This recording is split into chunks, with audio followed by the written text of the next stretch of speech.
You are once again welcome to Baramatu Voice Election Headquarters.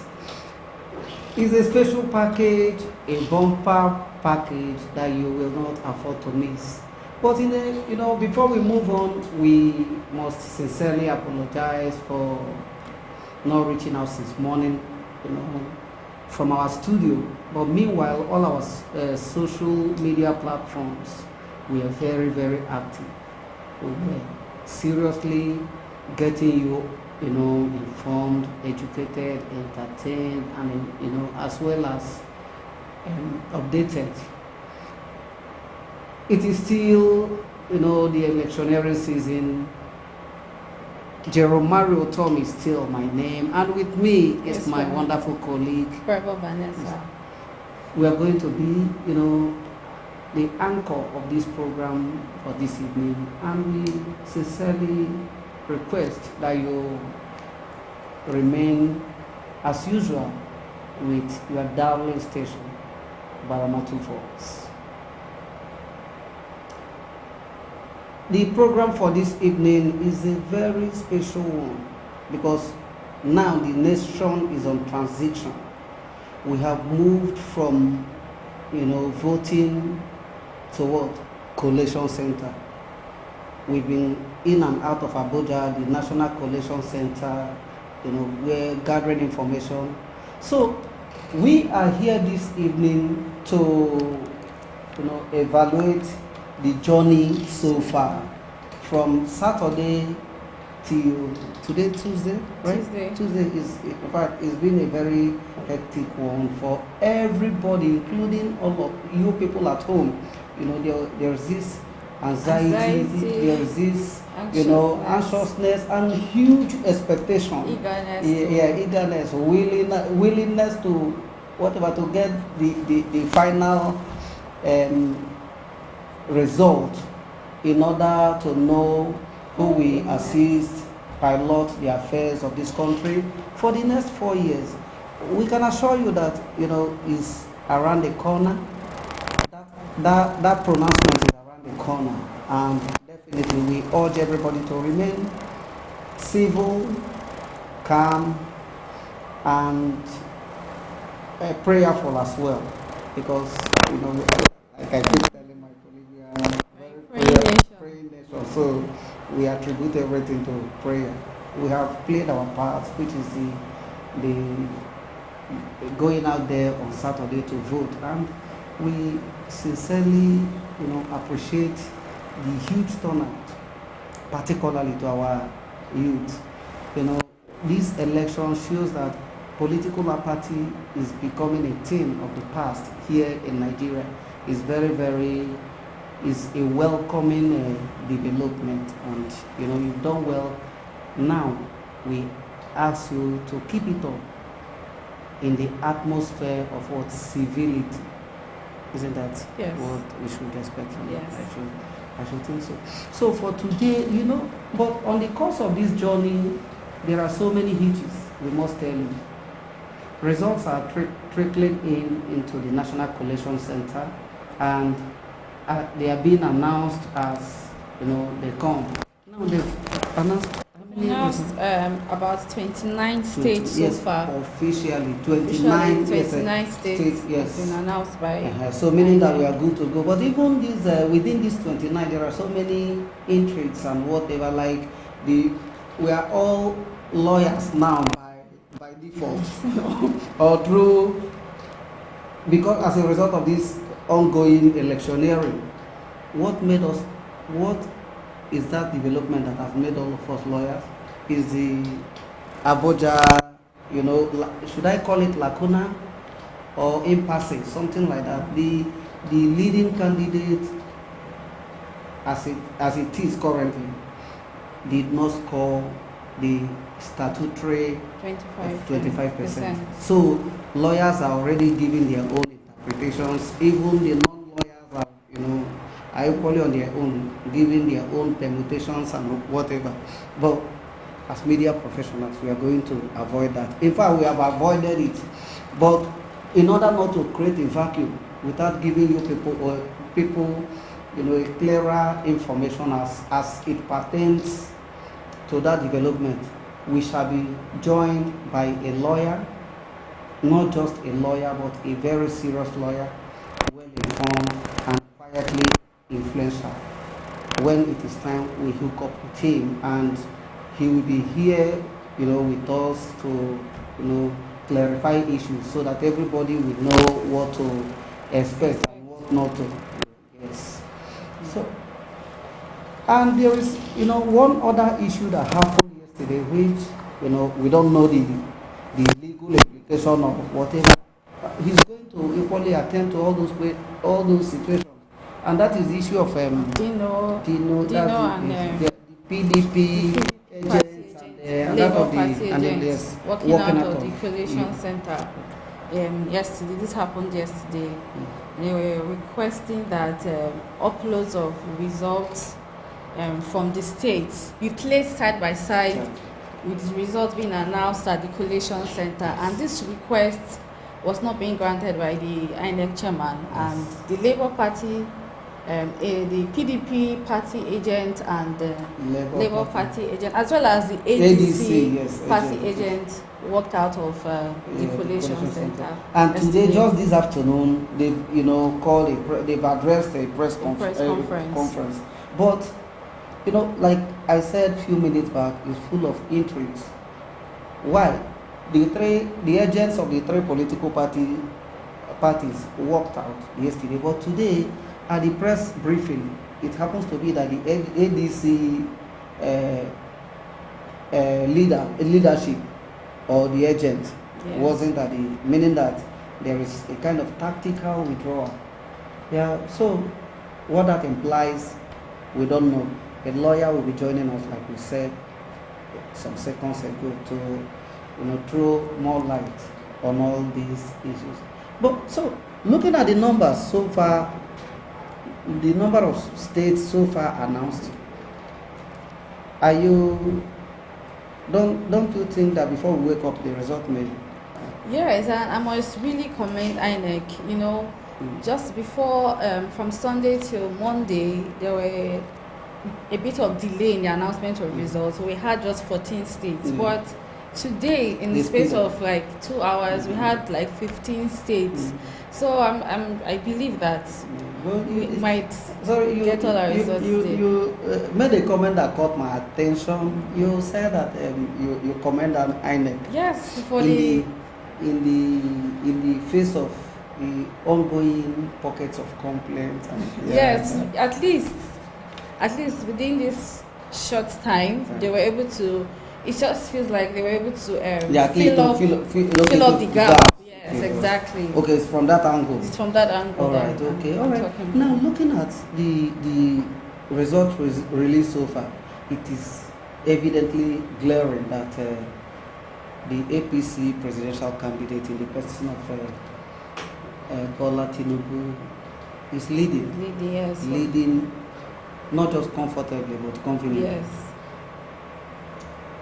In economics, then in the elementary part of economics, we were asked to use one clause to always end our statement: all things being equal. So now, let's apply it. All things being equal, if this thing continues like this and he wins, do you think he can manage the nation very well? If with what they've been saying about his history as a two-time governor in Lagos State, I think he should be able to perform well. So Nigerians should give him a chance, a trial. Okay, to do that. Okay. Wow, that. I know. Looking at using the Lagos template, I think he's going to do very well. So but at the same time, a book is not judged by its cover. I think. So that's our issue. So we are issue for another day. Yes. We are now being joined by the very renowned lawyer, former president of the Ijo Youth Council, an activist, Niger Delta activist, a well-informed lawyer, quietly influential, and outspoken. Join us as we welcome Barrister Eric Omari. Barrister, good evening. Good evening. Good evening, Thank sir. you for having me. Thank you so much. Yeah, like I told you that that was on Saturday. Yes. That definitely, like Oliver Twist, that will definitely come back to you. And here we are with you, and we are very, very happy and appreciative that you graciously, you know, decided to or agreed to be with us. Yeah, we say we appreciate and may God bless you on behalf of our, wonderful CEO, Jacob Abai. We welcome you to today's program. Thank you so much. Welcome, sir. Then, Barrister, between Saturday and now, before now, it is usually said that that 24 hours in a political environment means a whole lot. And I think the current situation in the country, this electionary period, has demonstrated it. So many things have happened, of which we are cocksure that you are following. So, what is your perception about the ongoing, development? Has anything changed? Well, from when we spoke till this moment, a few things have cropped up that were not prominent at that time. And one of it is the question of application of the new technology, BVAS at the points of voting, and the electronic transmission of results as required by the Electoral Act and the guidelines made thereto. At the last time we spoke, the challenges were with respect to logistics, late arrival of material, absence of some sensitive materials, cases of attack on voting centers, robbery, and the rest. But from the last time we spoke to now, the key issue is the issue of application of the BVAS, whether there was selective application, and especially the question of electronic transmission, which has taken the center stage, the National Collation Center, and is calling to question the credibility of the entire electoral process. Well, my own position is that such things are expected to arise. In the first place, INEC haven't assured Nigeria repeatedly that the results will be transmitted. It ought to be transmitted. And if there is any reason why it can't be done, it cannot be done. In any case, you can't even offer any reason because it's not optional. The law, the language of the law is shall. When shall is used in the law, it means that it is mandatory. So the law mandatorily requires INEC to transmit the result. But looking at it from a more practical point of view, I have a slightly beyond the issue of law. From a practical point of view, I feel that it is an issue that ought not to create too much controversy, especially with respect to the political parties. Why do I say so? Every political party have agents at the different polling units, and the reason for having it is to protect the interests of the political parties. And the political parties, just like INEC, where INEC has a coalition center, they all have what they call situation rooms. What they do in those situation rooms, they have it at different levels. Some people have it at the local ward level. Some of then you also have at the local government level. You have the state level. You have at the national level. So what it means is that at the conclusion of voting, even before INEC will officially release results, all the political parties already have an idea of all the results. So to that extent, I do not see the extra significance of transmitting results, because INEC is not going to transmit something. Whatever INEC is supposed to transmit is supposed to be what the political party agents already have. So if you are a serious political party with agents all over the nation, with or without INEC, you are supposed to have a copy of your result. With the question of electronic transmission, which ought to enhance the credibility or the transparency of the process, piles into insignificant when it comes to the political parties, because they are in a position to have the raw records without necessarily waiting for INEC to electronically transmit. All right. Oh, thank you so much for this clarification, sir. Sir, talking about the BVAS, what was the introduction of the BVAS meant to achieve? Yeah, what it was meant to achieve primarily, and as obvious as you could see, was to check the issue of overvoting. You see, in practice, for example, Delta, I think the number of registered voters is about almost 3 point something. I don't know. You are needed, so you have record than myself. It's about 3 point something million. In the past, with a sitting governor of Delta as the candidate of the PDP, the PDP will normally have something like 1.something million or 1 votes or 2 million. Exactly. Now, because you saw what happened. The party that won, a Labour Party, had 340 something. PDP had 160 something votes. If they had 90 votes. So if APC had 90 votes, so it gives you a clear idea of what Beavers was meant to achieve. And even at that, if you further interrogate those votes, it could even be less than what you have.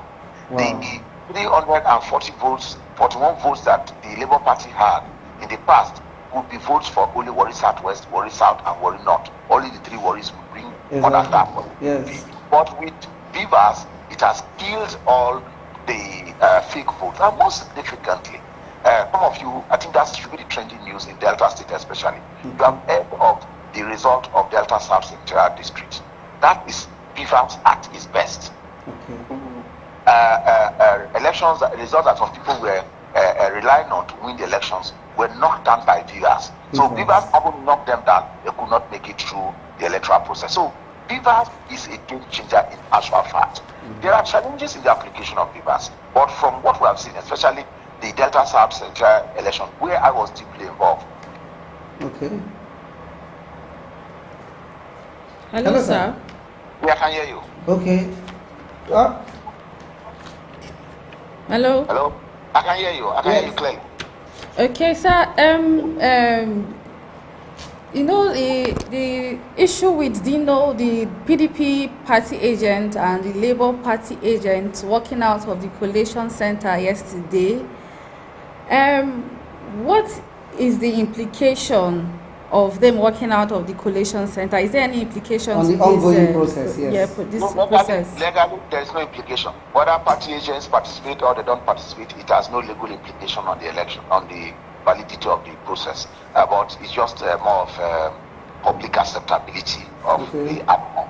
I think that's just it. Okay. Beyond that, legally, it has no implication. Whether they participate or not, the winner will be declared, and its declaration will be legal. Okay, but was that demand wrong? Was it a fair demand? Well, strictly speaking, from the position of the requirement of INEC and the assurances, repeated assurances given by INEC, their demand was a fair demand. They had the right to demand that the election should be electronically transmitted. But at the same time, the INEC chairman was also right to say that the elections that the results that are usually electronically transmitted are the results that emanate from units, and not the political parties have their own agents. And like I told you, these political parties, especially the PDP, political parties like the PDP, already have these results. Let us be honest. Remember, the last time PDP went to court in 2019 and said that they were willing to in the INEC server. The question is, the Court of Appeal of the Supreme Court asked them is, where did the result in the INEC server emanate from? Before you can have a result in INEC server, you are supposed to have it from different units. So if you come and say that result was falsified, you are supposed to first and foremost produce the evidence of the result from units. Then it now moves to the ward, and from the ward to the local government. So without providing any evidence of result from units that is contrary to what INEC has, then your allegation of falsification of result cannot be substantiated. So in fairness, those political parties cannot in fairness say they don't have a copy or an idea of the result. They already know the outcome of the election. Oh, thank you very much, Barrister. In fact, we are enjoying this conversation with you. But I'm going to take you back a little, sir. Earlier this morning, one of our guests, another, prominent Niger Deltan like you, and a professor, he insisted that it wasn't binding on INEC to transmit results.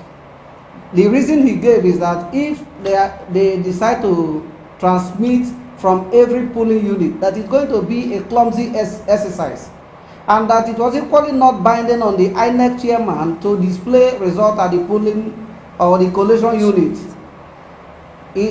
Those arguments, are they lacking in merit or in line?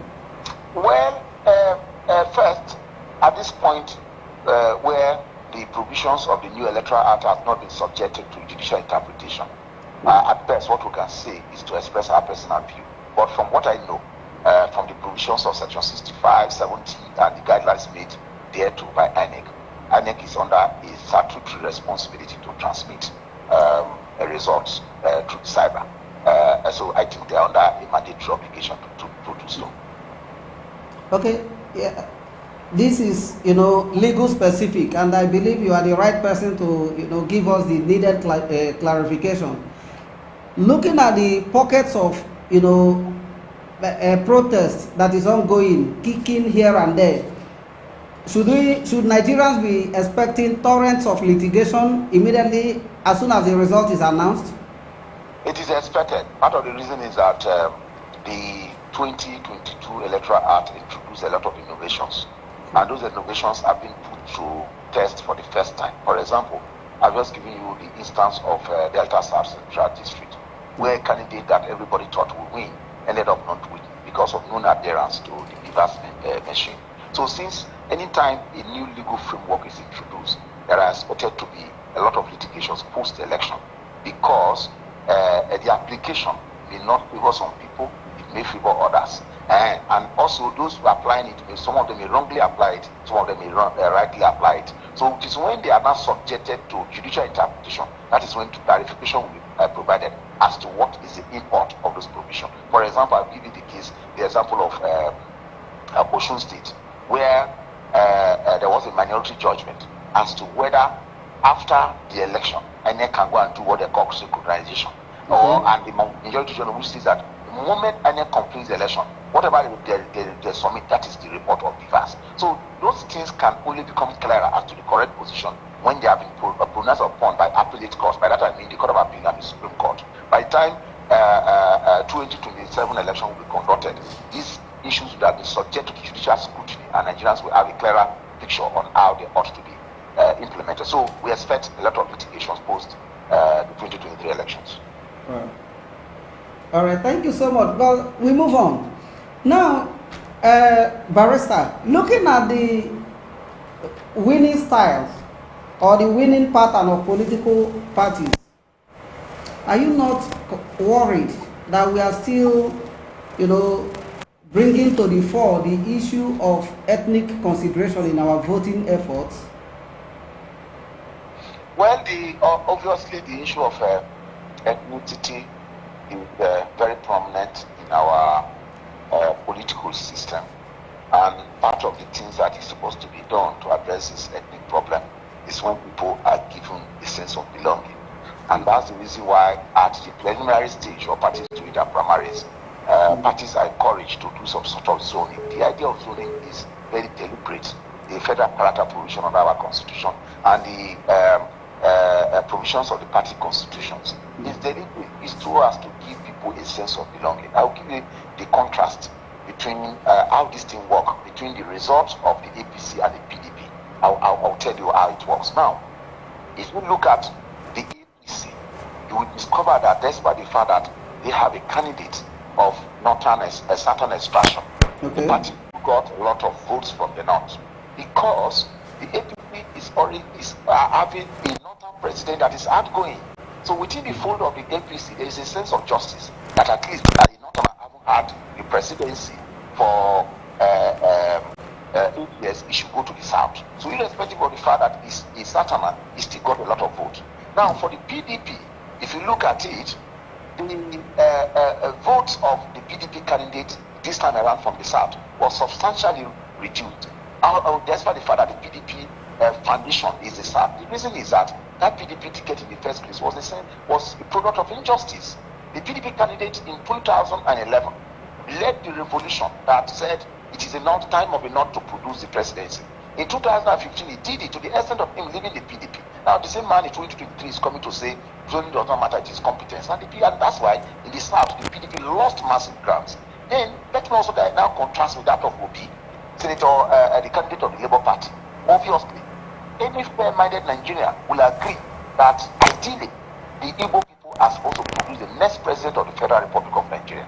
The Yorubas haven't produced from 1999 under Obasanjo. Yes. The North produced Yaradua and Buhari from the Fulani extraction.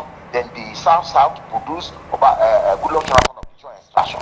So if the thing is coming back to South again, the Yorubas from Southwest haven't produced, the Jones from South haven't produced, the Igbos naturally should be the people to produce. But the major political parties were not fair to them. So Obi now haven't gotten ticket under the Labour Party. The Igbo people express their anger to the major political parties by voting en masse for their son. And I appreciate them for expressing their anger to their vote. And it has also sent a message to those who ask with impunity in political party, those who think that once you have dollars, you can control the direction of a political party. That message has been sent. So next time, people will be careful in their choice of candidate. Simply, the APC won the primaries, the election, because of the lack of sincerity of the opposition parties, because of the lack of cooperation of the political parties, and because the opposition party, especially the major political opposition party, the PDP, got the candidation wrong. If they had given their ticket to a Southeasterner, especially OP, maybe would have won the election for them. Exactly. Thank you so much. But just before we go to the main kernel of today's conversation, we have this a very closely related question to what you have just provided answer to. Sir, Obi won in Lagos. How would you describe this victory? Well, I think in my view, there are a lot of factors. Number one, 2023 election, one of the key issues is that people are tired of the status quo. Lagos has been under the grip of one man from 1999 to date, and that is Bola Tinubu. So the people of Lagos generally are tired. And two, the piece of legal extraction, which I just said, that have been cheated in Nigerian state, and those people have a substantial population in Lagos state. Then the other general Nigerians who are not of Yoruba extraction also support the Obi candidation. And even the Yoruba elites also support the Obi's candidation, and most of them are in Lagos. So those combination of factors contributed to the Obi victory in Lagos state. Well, thank you, sir. But looking at this same pattern, should we expect a replication of such voting pattern in the March 11 general election, governorship and the State House of Assembly's election? The situations are different. Okay. The situations are different. The party could fail in the presidential election and may win in the governorship election. For example, with respect to him, Ahmed Asiwaju Bola Tinubu was not a very popular presidential candidate in Delta. But when it will come to governorship, the situation may not be the same. The importance of the APC in presidential is different from the APC, maybe different from the APC in governorship. I have been in meetings where the APC candidates campaigns, and for example, when he interacted with lawyers, when he was talking, they were clapping for him. But the moment he mentioned the name of Ahmed Bola Tinubu, a lot of people started saying, no, don't go there. Yes. So the 2023 election is about personality and not the political party. So it may not necessarily follow. Well, that's a good one and a new one indeed. Then we go on. One of another legal professional like you, during a conversation such as this, said that instead of walking out, or immediately the PDP and the Labour Party agents walked out of the Collation Center, that they ought to have approached a court of competent jurisdiction this morning to seek an interim injunction restraining INEC from continuing with the announcement of results. Had it been they took that step, would it have been considered a very wise decision or bring about lacuna in the whole process? Well, as far as the law I know, the electoral jurisprudence I know, that is a legal impossibility. Wow. In election laws, we call it sui generis. Sui generis means they are a world of their own. Okay. And election cases are classified into two categories. You have what we call the pre-election, which has to do with election cases before the conduct of election, and post-election. Okay. Any challenge of the outcome of the election has to be post-election, which must go to the election tribunal and not the regular court. So no regular court has the jurisdiction to entertain any post-election dispute. So they don't have that power. In any case, the issue involved here is that of the presidential election. So if there's any challenge as to whether procedure was violated or not, it has to go to the Court of Appeal as a court of first instance and not any regular court. So any court that entertains such an action will be acting without jurisdiction. And once a court acts without jurisdiction, that action will be null and void and of no effect. Okay. Well, okay, thank you so much. Now, sir, I don't know how to describe it, but maybe let me explain it so that you can tackle it in a legalistic, using legalistic approach.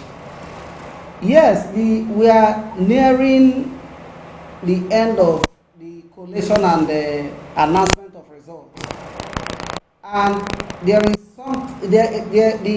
the man ahead is Bola Tinubu for now. Yes. And there is that clarity in gap, but there is something that has raised apprehension. There is a development that has raised apprehension, and that development is that he did not score the 25% statutory demand in FCT, right? Yes, FCT. So opinion is already divided. What is the true position of Chancellor? Well, my view is that for the purpose of that provision of the Constitution, I think it's section 124 or 241 or so, I'm not sure now. It says that before you can become the president, beyond having the highest number of votes, you must have the 1/3 and 2/3 of the 36 states and the FCT. Mm-hmm. Now, the confusion here is that some people have interpreted that to mean that you must have 1/3 in the 1/3 of 2/3 in the 36 states, then you must now also have 1/3 in the FCT. But the more logical interpretation is that for the purpose of determining the 1/3 in 2/3 states, the FCT is regarded as a state. So what it means is that the winner of the presidential election is expected to have 1/3 in 2/3 of 37 states, which is that the winner must have 1/3 in 25 states instead of 24 states. So once assuming that Bola Tinubu secures 1/3 in 25 states, is deemed to have been duly elected as the president of the Federal Republic of Nigeria. So it does not need to have 1/3 in the FCT. What it requires is 1/3 in 25 states, which includes the FCT. FCT. Yes. Is that your final answer, sir? Yeah, that's the final answer. So it does not need 1/3 in FCT in particular. Okay. What it needs is 1/3 in 25 states. Yeah. The Okay. FCT is regarded as a state for the purpose of that provision. Wow. Yes. That's a good one. All right, we move on, sir. Sir, the international observers, the US and European Union, have said that INEC hasn't performed up to expectations, and do you agree to that assertion? And Obasanjo too, yes, by this time yesterday, lent his voice to how should I say untransparent, if there's any word like that, the election was, calling for its cancellation. So, what's your take, sir? Well, I think we even before those reports came, we made that point. Okay. And we agreed absolutely that there were too many challenges with the election. And having regard to where we are coming from, number one, this is not the first election we are conducting in recent times, beyond the issue of introduction of technology. We have conducted elections in 1999, 2003, 2007. Yar'Adua started electoral reforms in 2007, which led to the 2010 Electoral Act. Goodluck Jonathan consolidated one of the greatest achievements of the Goodluck administration was electoral reforms. Wow. Then, which led to even him losing his own election, and he decided to improve on that. President Buhari was expected to have improved on that in 2019, but for some personal reasons, he didn't do that. And in 2023, a lot of fundamental improvements were done, and most importantly, money was released to INEC ahead of time. So much billions was spent, and the INEC chairman, who is in the second term, is conducting the second national election, assured Nigerians repeatedly that INEC is ready. INEC is ready, and sadly, on the day of election, major part of Nigeria, Nigerians got to their polling booth. Of course, the amount of boys you cover the case of Warri South. Yes. Warri South substantially an urban local government area. Nigerians were not seen. And up to this moment, I do not believe that any reasonable election was done in Warri South local government area. But results were announced from that area. So we don't even need to wait for the report of the United States or the European Union to know that INEC performed really, really poor, and they need to improve on their performance in the governorship election.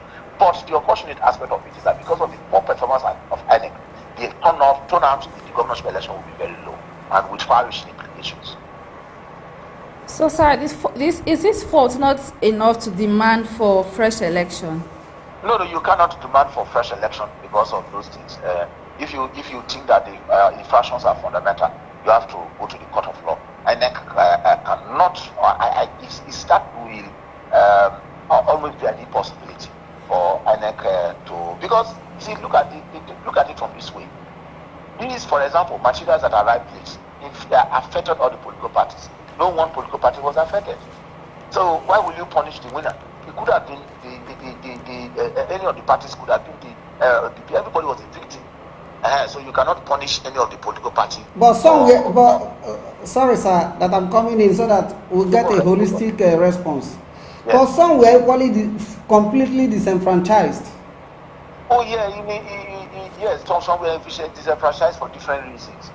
You cannot really use that as a basis. Some were disenfranchised, but those people also could have voted for any of the parties. Mind you, post-election disputes, the people that have the right to challenge them are those who contested the election. So assuming that I'm the candidate of the APC or the PDP and I go to court to say people were disenfranchised, can I prove that those people were supposed to vote for me? I cannot prove that. So you cannot really use that as a basis to challenge the election or as a basis to call for cancellation of the election. It's unfortunate that it happened, but what is important is moving forward for such challenges to be addressed, especially the election that is coming up next weekend. Thank you so much. Yeah, we are gradually coming to the end of this program, but there are some very, very vital questions that our viewers would like you to clarify. Like Labour Party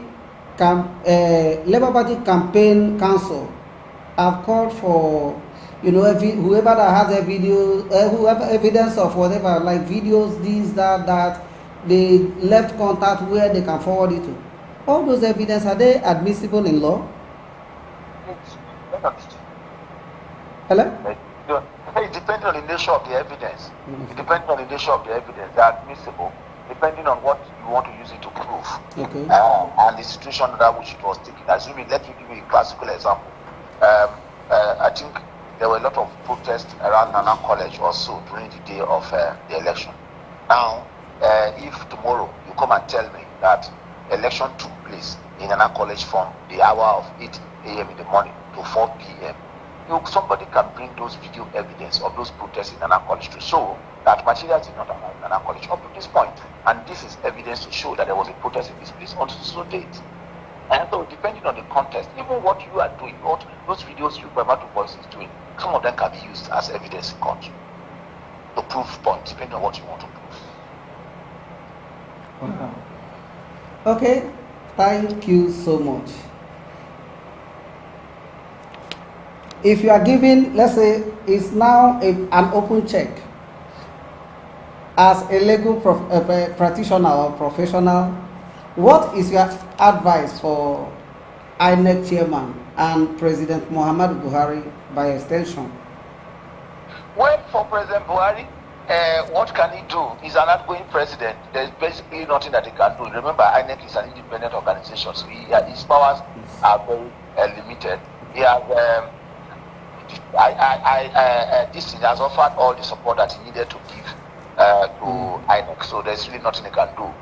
Whatever advice that we have should be for the person that will be declared winner at the end of this contest. Remember, in 2007, President Yar'Adua was a beneficiary of a questionable electoral process. But when he became the president, he displayed sincerity by saying, look, the election that brought me to power was not perfect, but I will take steps to rectify it. And that laid the foundation for electoral reforms in Nigeria. And that's what we expect from whoever that will take over, to regain the confidence of Nigerians again the electoral process. But the truth is that Professor Mahmoud-led INEC, disappointed Nigerians, made Nigerians lost confidence in the electoral process, because you cannot tell Nigerians that you are going to use papers, you are going to electronically transmit it. Then during the collation, you say Mahmoud, you are telling people that it's not necessary to transmit. So people have lost confidence in the electoral process, and the first task before the next president is on how where Nigerians can regain their confidence in the electoral process. And that process cannot be driven by the present INEC. I expect this INEC to resign after this process, because they betrayed the confidence of Nigerians. That's what with respect to INEC. But with respect to political parties, my view on this issue, and this is very important, is that the opposition, APC, the opposition PDP, Labour Party, and NNPP should first and foremost blame themselves. They caused their defeat. There's no single reason on earth why they feel that they can go into the battle as a divided house and win it. Look, the results are simple. People will say rigging here and there, but the truth is that the results, to a very large extent, reflected the voting, and I will tell you why. Okay. Number one, remember, the APC has 24 state governors out of the 336 states. And what it tells you is that without being popular, the APC already has an homogeneous structure with resources at their disposal. So how can you defeat that homogeneous structures and resources with a house that is divided into three? Look at the results. I'm very sure you have the result on your screen. Yes, sir. I think the score of the APC is about 8-something million. Yeah. The PDP is about 6-something million. Labour 5-something million. NNPP 1-something million. Add them together.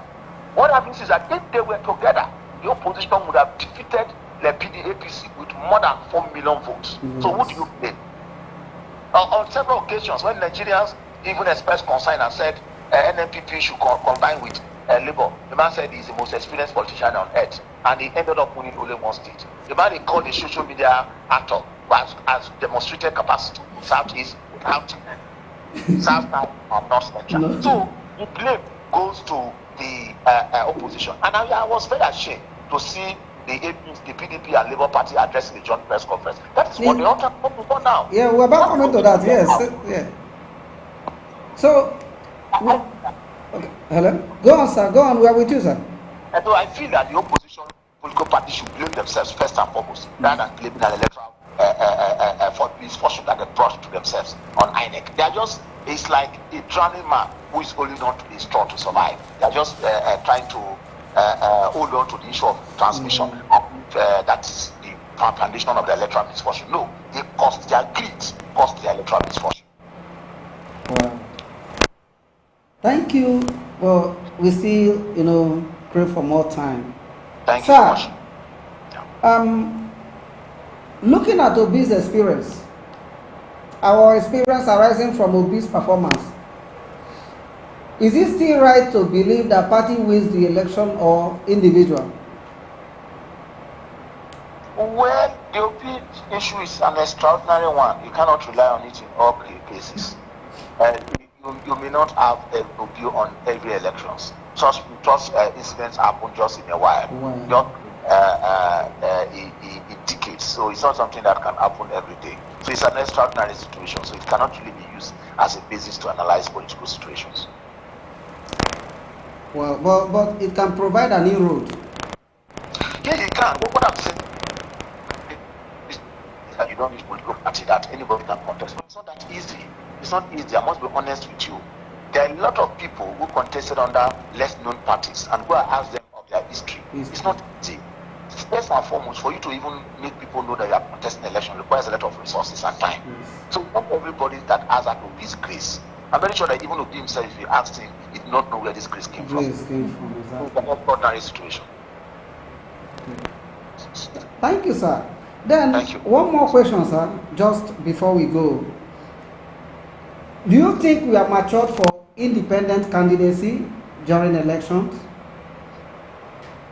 Well, I don't see anything wrong with it. But in the first place, we have so many political parties that you see on the ballot that don't even, also a lot of political parties that don't even sponsor candidates. So the problem is not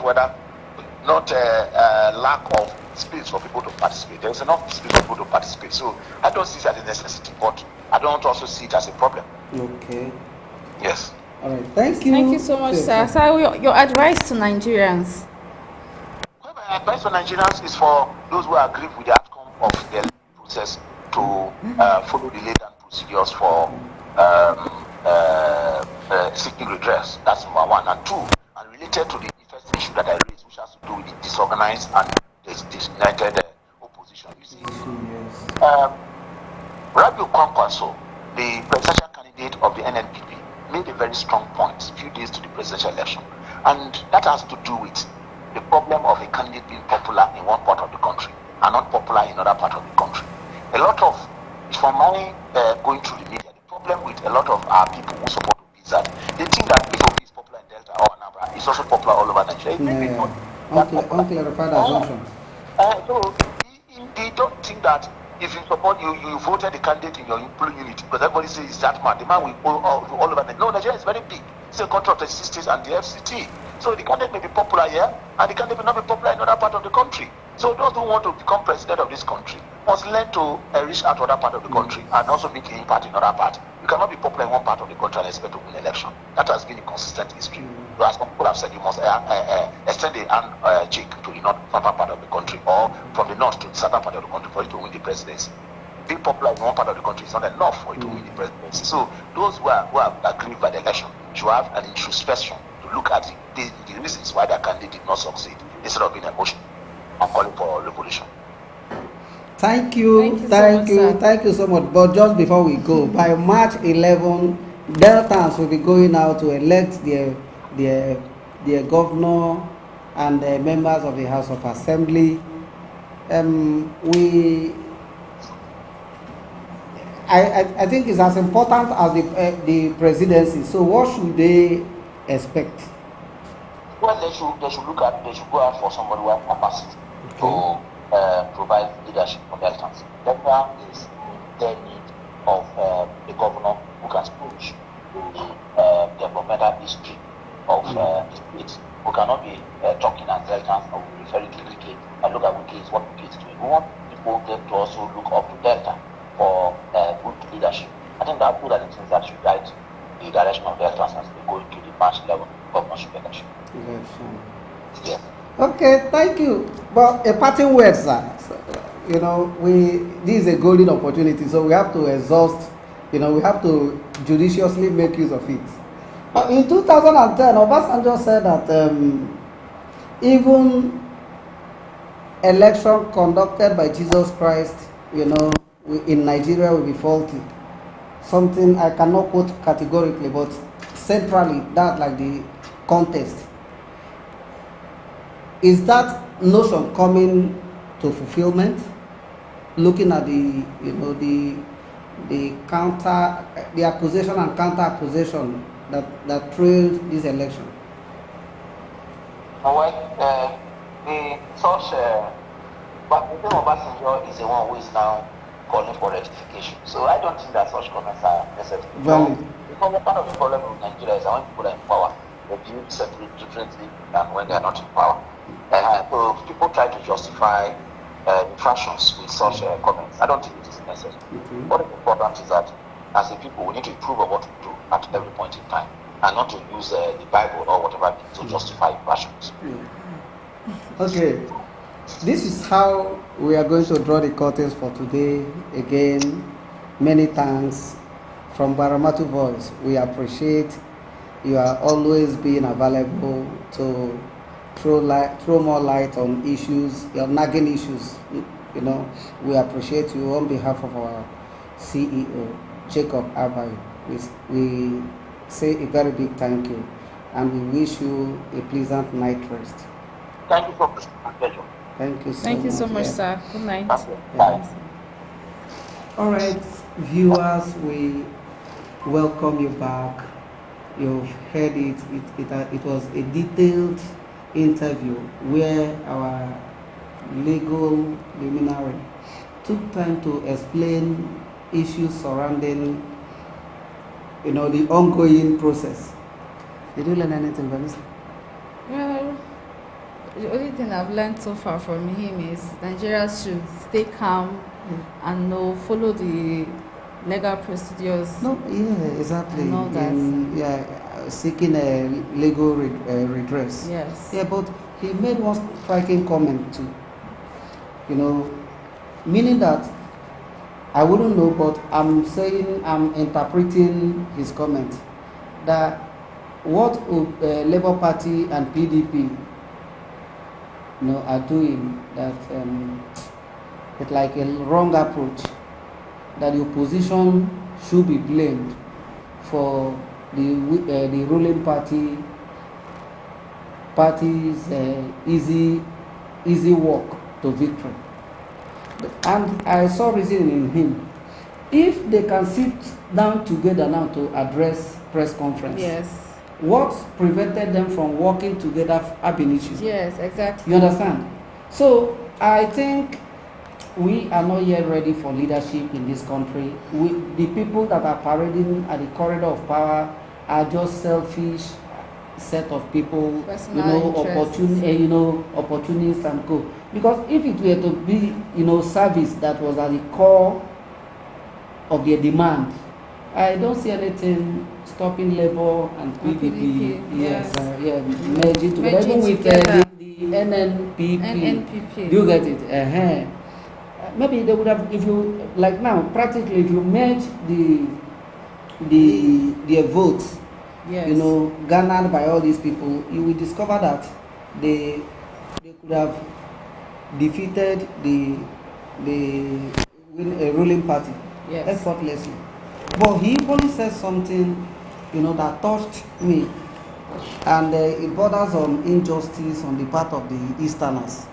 Do you get it? That by right, the Igbos naturally, based on natural justice, looking at the rotational system that has occurred in the country, the North has produced the Southwest has produced the South produced that, based on natural order that is supposed to be the Igbos. Yes. But how is this, abnormality going to be, corrected? Is it possible? It's possible. Just the way Nigerians are being enlightened and want change. In the same way, if same Nigerians are enlightened that it doesn't have to be like from a particular tribe or ethnic group or what have you, then I think it's still possible. Just more and more enlightenment. Obi apart, are you in support of this rotational presidency? I'm in support, so I'm in support. Yeah. How can someone from my own area not lead? Just one particular person. The kingdom of God is not far from you. You've just spoken like a pure black creature, just like that. You are in support, okay? So where lies efficiency? Because I still stand on my ground that even from the Yorubas you can find an efficient man. Mm-hmm. From the Igbos you can find an efficient man. Okay. Yes, even from the South you can find an efficient man. Mm-hmm. So there are efficient men everywhere, efficient leaders in every tribe. Okay. You, our dear viewers, you can join this conversation by calling on the number that is showing on your screen or using any of our social media platforms. We expect your contribution. If you have any reaction based on the interview with Barrister Eric or Mary, you can as well. You can call us. You can drop your comment at the comment box or use the comment section, and or use any of our social media handles, platforms, messages. Yeah, please. And then, if you feel that you have very interesting conversation about the ongoing election to discuss with us, with the general public, you can equally reach out to our corporate affairs, corporate communication department, and we will discuss it with you. If it's not lacking in merit, we invite you to the studio, and for you to make your express or make your expression known to the world. This is a platform for all to express themselves, and is equally a platform that we have carefully crafted to give you undiluted information, to give you the right information that you need at all time, particularly from the Niger Delta region and the global community as a whole. So we always encourage you to stay tuned. Baramatu Voice, your darling station, beaming live from the heart of Warri, Delta State, Nigeria. Make Baramatu Voice your companion, when it comes to information need. There is no alternative. It remains the best, and it has been the best, it is the best, and it will continue to be the best. The election is still ongoing, the process is still ongoing, and like the lawyer advised, we encourage each and every one of you to remain calm, peaceful, civil, sociable, and prayerful. That's all this. That's a praying nation. Yeah, it's important to, for us to be from a praying nation. We are equally very prayerful here in the studio. So, for being addressed as people, that reside or that hails from a nation that prays. Yes. But my concern is our level of prayers reflecting in our day-to-day activities, because the Bible says faith without work is dead. So we are just praying like we have been telling Nigerians or Christians that gone are the days of just praying that God want this person or want this person. Now go get your PVC and perform that. Yes. Okay. Yes. So if you're not working and you're just praying, it definitely won't work. Okay. All right. We expect your reactions, like we announced a few minutes ago. You can call us or use any of our social media platforms. Then the election is ongoing, like we keep saying, here in Delta in particular. By March 11, all of us will assemble, file out to elect our governor and the House of Assembly member. Then, Vanny, let me ask you, I can see that this is an election that is like no other. Don't you think Deltans will replicate what transpired or what happened on? Deltas would definitely, it would definitely happen that way. So it would definitely. So meaning that, are you forecasting that Labour will produce the next government?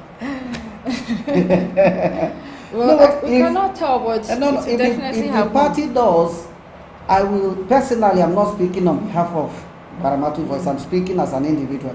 I will personally attribute that success to us. Someone who reaped where he did not sow. Because even as a media person, as a media professional, I don't even know the Labour Party candidate. It may be that he will just, climb on Obi's shoulder and will. But I don't think that will, be a good one for us, for Nigeria, for Delta, because there is need for you to appreciably know your candidates. Except maybe let's not, just make an unclarified assumption or unclarified statement. Maybe it's campaigning in other senatorial districts like Delta North, Delta Central, and maybe if you can win the two.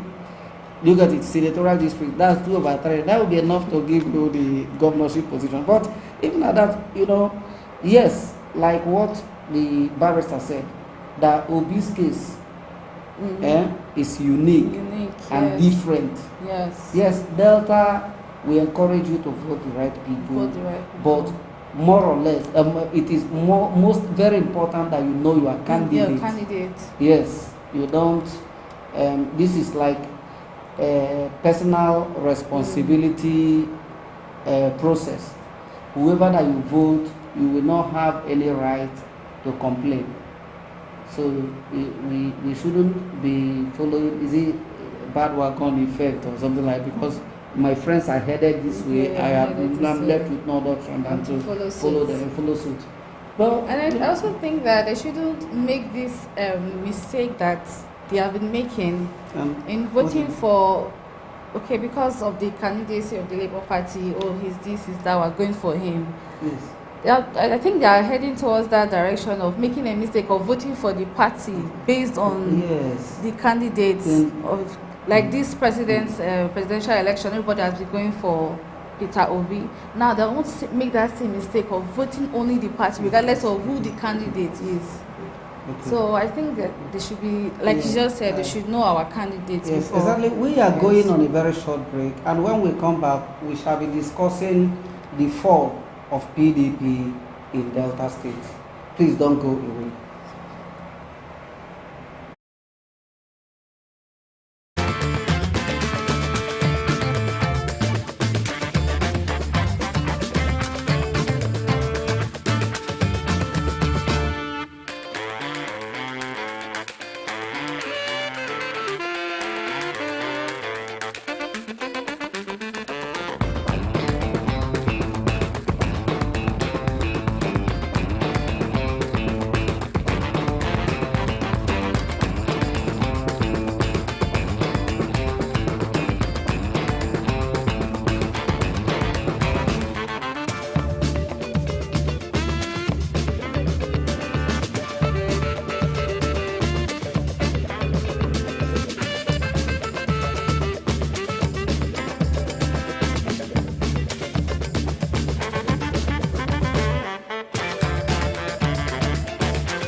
Hello viewers, you are once again welcome back to the program. It's been a wonderful program coming from your darling station, Baramatu Voice.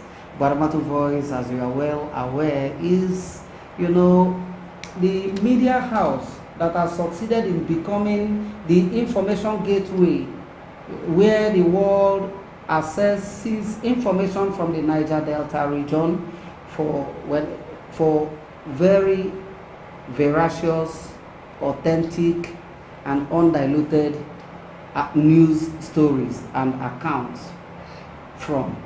So if this is your aim, you have no other media house in this region than Baramatu Voice to contact.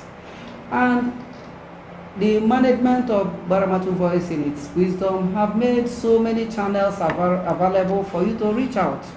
You can call us on our telephone lines or use any of our social media platforms to get across to us. We are always willing, ready, and eager to address your needs and questions.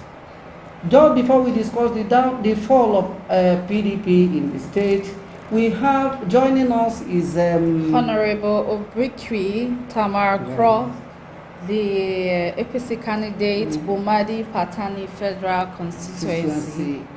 The candidate in the just concluded, presidential and national assembly elections in the country. So he is joining us. Please don't go away. Hello? Hello? Yes, good evening. Good evening, sir. Yeah, Jerome is my name, and with me is Prebo Vanessa. We are right here seated at Baramatu Voice Studio. Are we on to Honorable Ricky? Yes, please. Okay, all right. Thank you, Honorable. You are welcome to the program. Thank you very much. How has it been? Very well. Okay, Very well. yeah, from information available here shows that you participated in the just concluded House of Representatives Assembly held last Saturday. Yes. Okay, kindly give us your impression, sir. Oh well, like you know, my name's Obiki Tamakro. I am the candidate for the All Progressive Congress in the just concluded House of Representatives election, National Assembly elections on February 25th. I want to say that I have mixed reactions to this election process. Okay. You know. So for the benefit of our viewers, could you please kindly speak up? Okay. Okay. Yes. Fine. It's better. I said I want to say that I have my own serious reservations. Okay. As it affects the elections, especially my elections.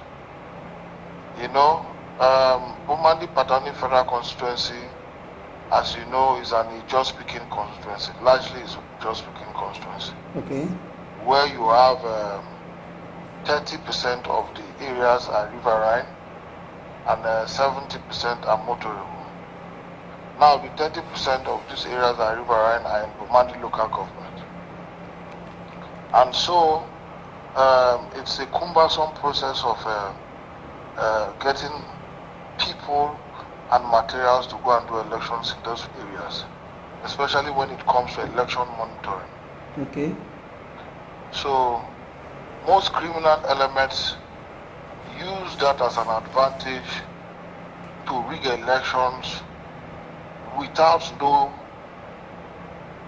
consideration of the Electoral Act. And the electoral umpire in this case have been so disappointing that they just accept anything they see. Even if people write results in tissue papers and bring, they don't even question them, they just accept that results have been collected. In my own case, my election is an election where this is what when you hear people say it's a daylight robbery. Wow.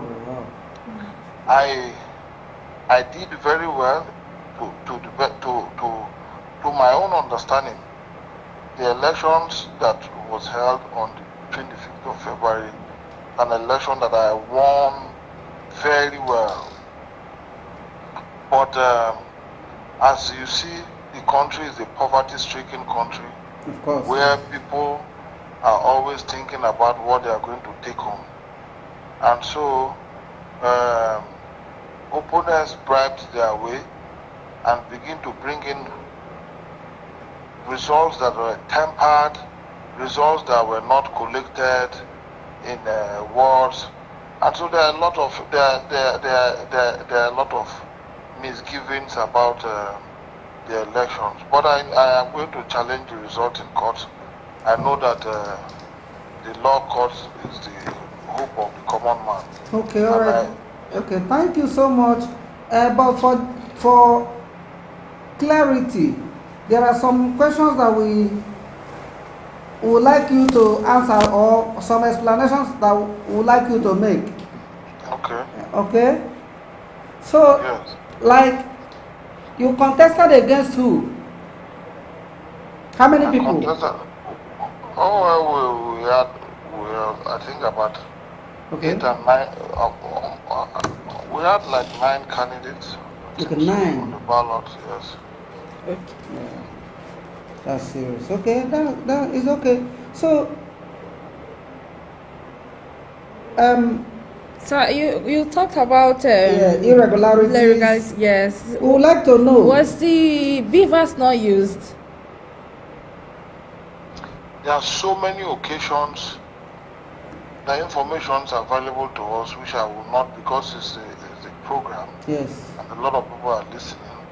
I will not display my arsenal with the political process in the public domain, but I can tell you that there are lots and lots of irregularities that a lot of criminal-minded people have perpetrated to steal my God-given mandate, which I will not allow. Okay, yeah. Honorable, for the sake of decency, we are equally responsible and responsive organization. So I believe, based on our training, that it's only the court that can declare somebody a criminal. You understand? So we can use polite and civil words like civil, like suspected, criminals, because they've not been. Okay. No one has declared them criminals. You understand what I'm trying to say? There were situations where my supporters were attacked. I have video evidences to back these claims up. Okay. Where they were beaten up. Wow. Especially in the Nomadic community. Where thugs were roaming freely on the streets. Oh wow. So, even in my community, ballot boxes were snatched. My community,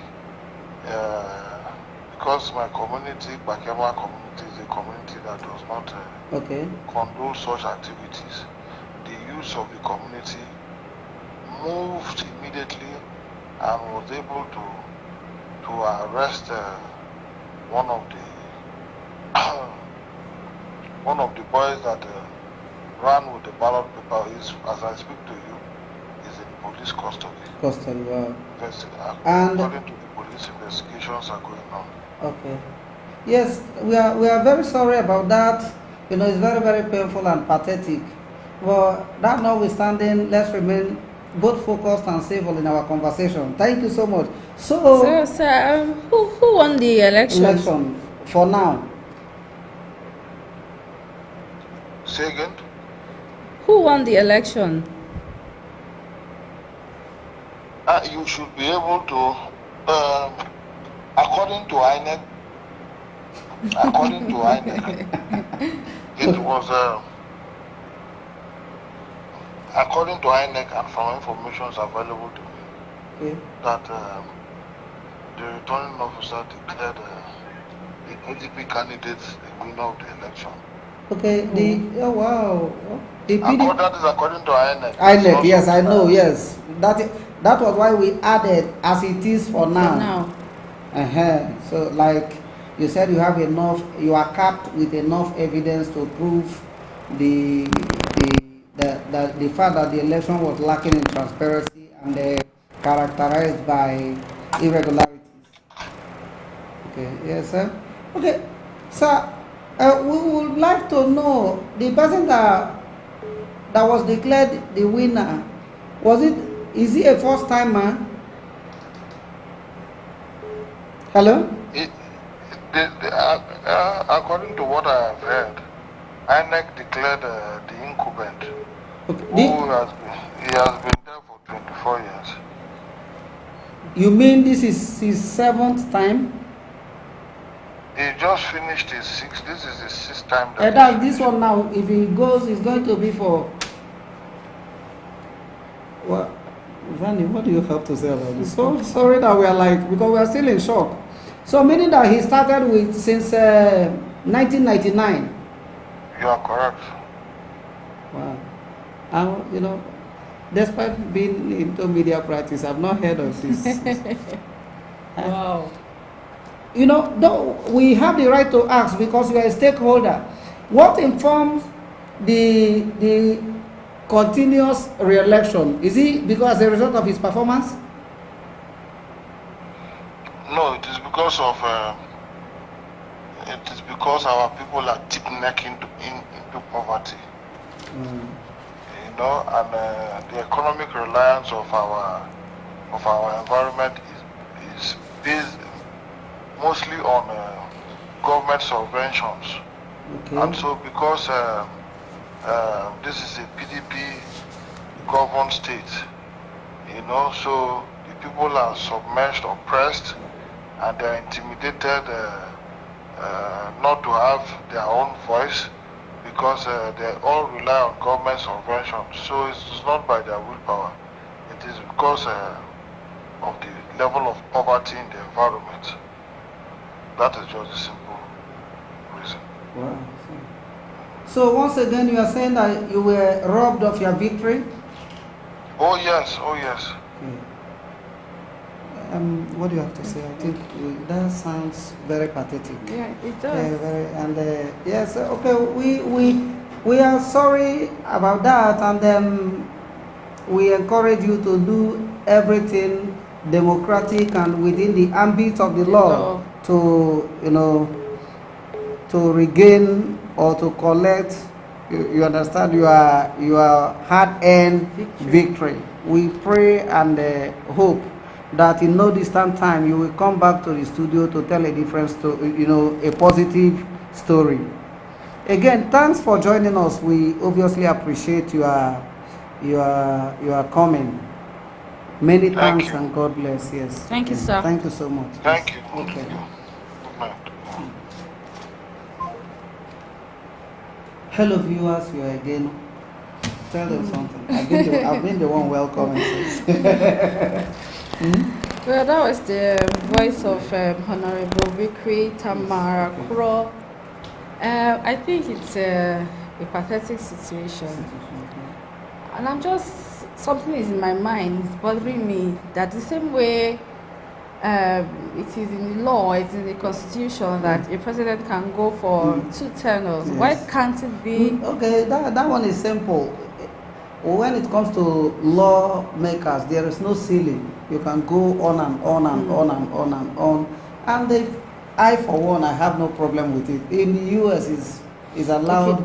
Okay, that is where okay. Then again, if you have been there for like the number of years that he has stated, yes, and you think that you've done well for your people, shouldn't you maybe step down and give other people a chance? So the truth is this. In lawmaking, experience counts. You get it? That is only if you are following the value addition principle. That is only if you are making useful contribution at the floor of the house and giving your people quality representation. You get it? Not being a bench warmer while in the house. We have nobody in mind. We are just like saying it the way it ought to be. You get it? But yes, then again, being there for the 7th time. I don't think is the right. Yeah, that's. Maybe there's something that he hasn't done that he wants to do. Even at that 24, meaning that somebody, the child that they gave birth to, when such a person, this is not. We are not focusing on this particular candidate. You understand? No. But somebody that was born 1999 by now must have graduated. Yes. How serious? Should be a graduate by now. By now, so I think by right that person must have, exhausted his ideas. That brings to mind years back when Sanusi was the CBN governor, Emir Sanusi, the one that was later deposed.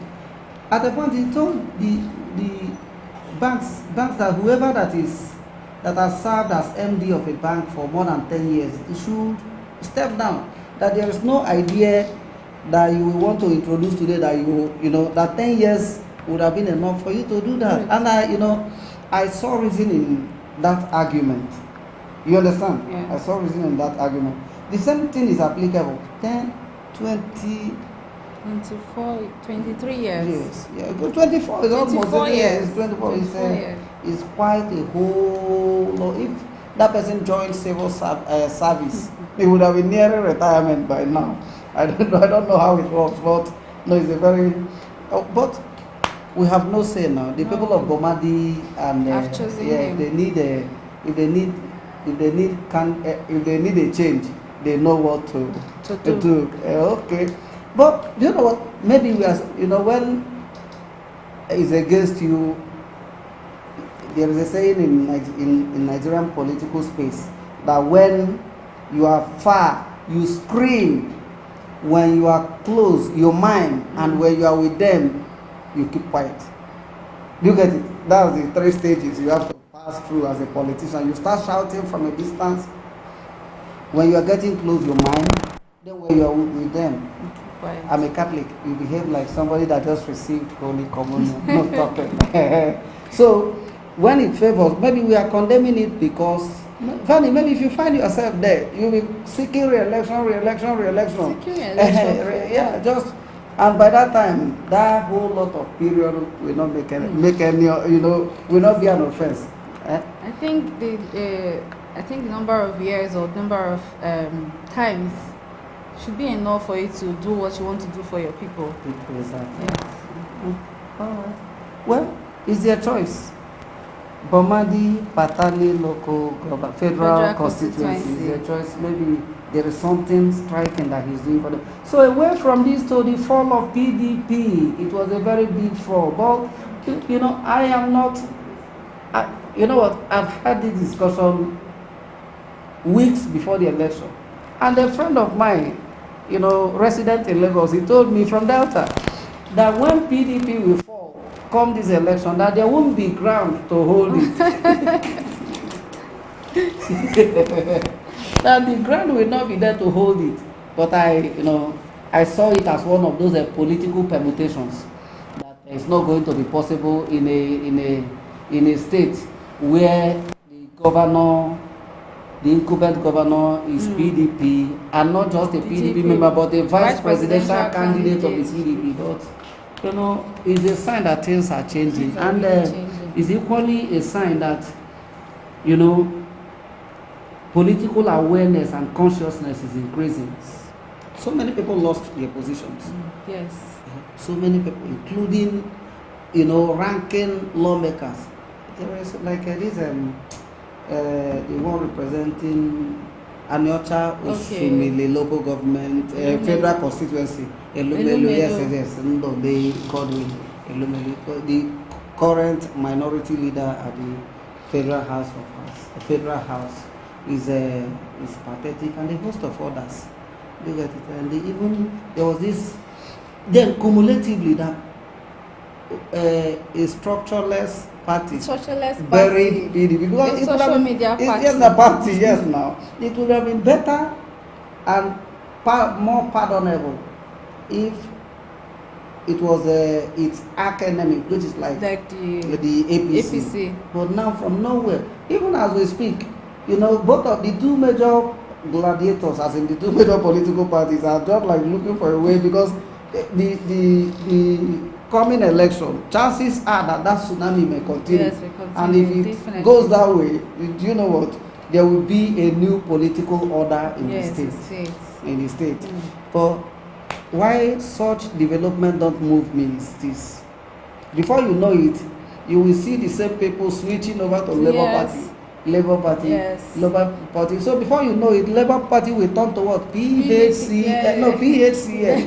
Do you know what it means? Problem has changed name.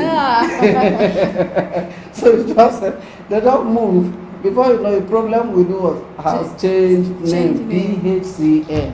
So that's the backup acronym for political practice in the country, and Delta in particular.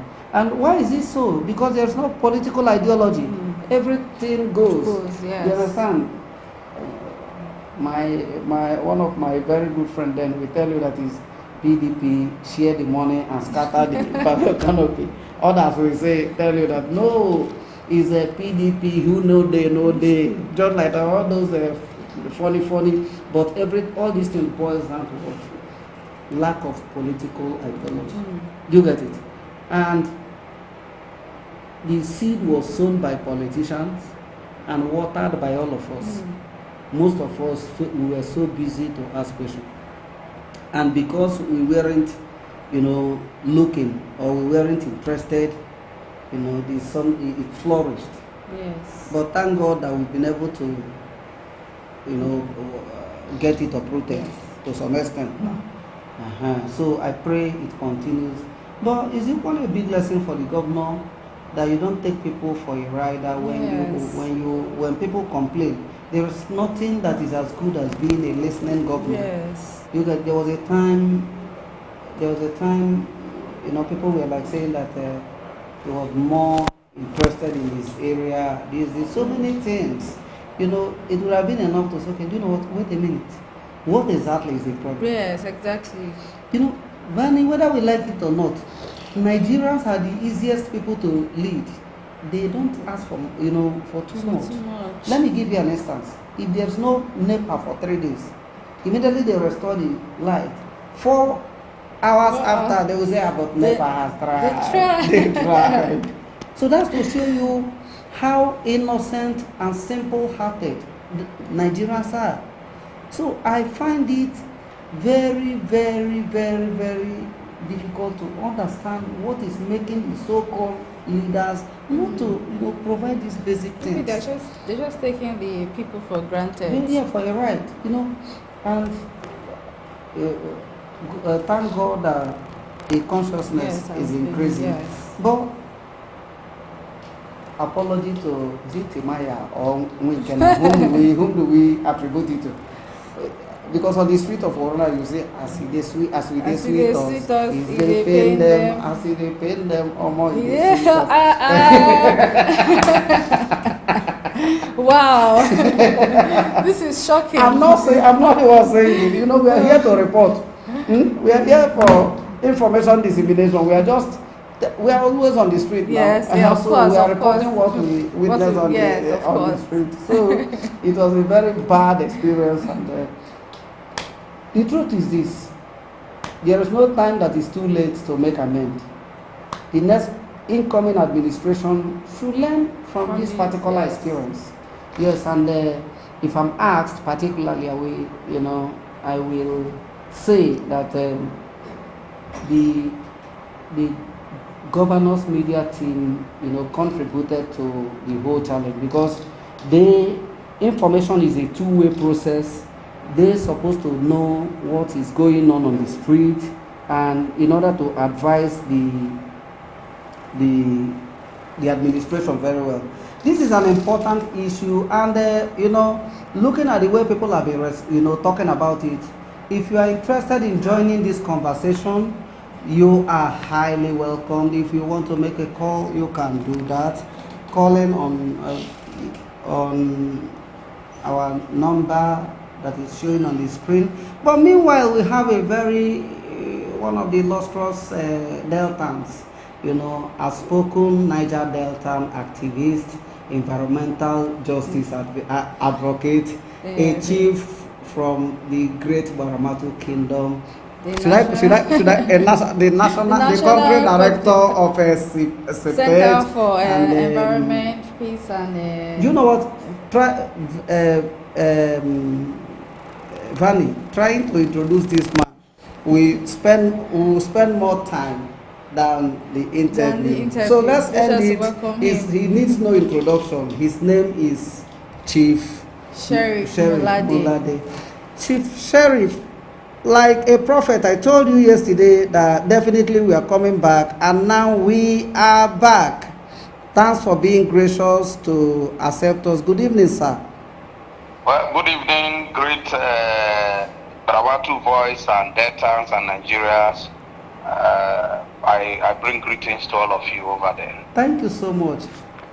I remain Jerome Otomi, and with me is Rebel Vanessa. Okay.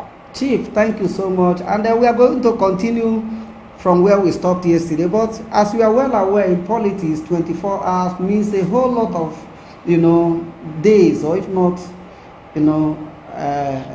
years. Or not, for people like us that are into civil practice, we see 24 hours as 24 hours. But in politics, it can mean anything. So many things can, yes. Between yesterday and now, things have, serious things have taken place. Part of it is that at the National Collation Center, the PDP agent and that of the Labour Party agent, they walked out of the Collation Center. What was that? Yes, because they requested that And the results from the states be uploaded or displayed side by side the announced results at the collation center. And this request was granted by the INEC chairman, and these parties walked out of the just this afternoon they equally addressed a press conference. Yes. So what's your take? Because we are just saying it for the sake of our viewers. For you, you are a stakeholder, so we know that you are aware of all these things. So what's your take on this, sir? Well, first and foremost, it is important to note that the expression displayed by the parties, I mean the PDP, the Labour and others, is not out of place. Maybe when you think or feel that things are not working the way you expect, you can express your displeasure, you can express dissatisfaction. But that does not mean that your expression ought the process. Election is a process. This process started since 2021, all through to 2022, where we have the party congresses leading to the party primaries, and all sorts, all through to the emergence of various candidates. Yes. Through to the general elections that begins on Saturday. So it's a long process, and Nigerians are patiently, diligently waited all through this process to this time.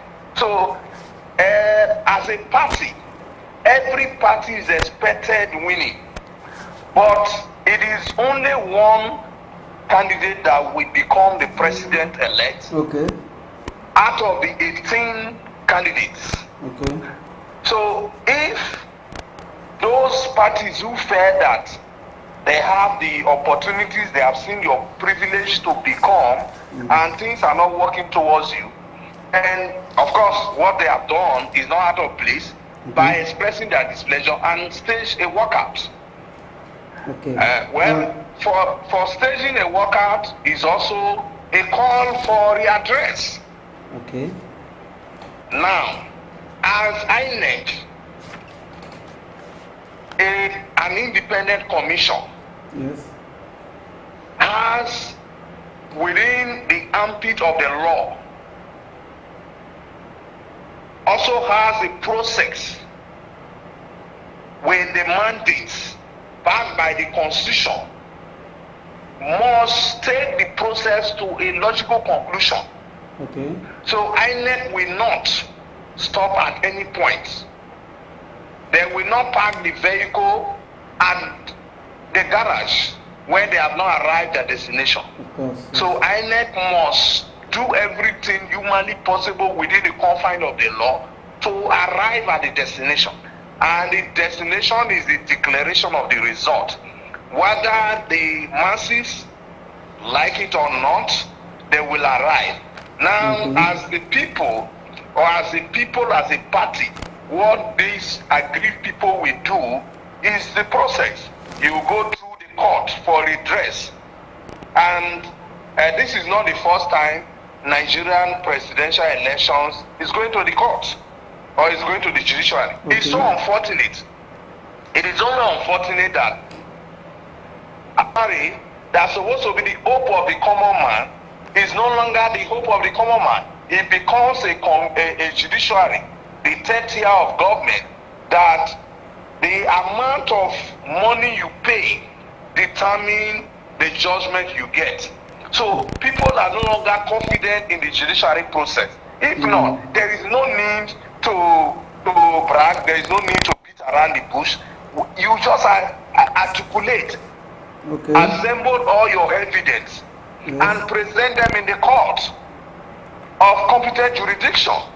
And the court will carefully look at it, extract your facts in line with the law, with the Constitution, with the Electoral Act, and give verdicts. The mandate of Nigerians is to have an acceptable election. Okay. That is what Nigerians are yearning for. That is what the Nigerians are desiring for. And we have three major contenders. Even in my last conversation with you, I said, this is an historical election Nigeria is experiencing in our recent democracy.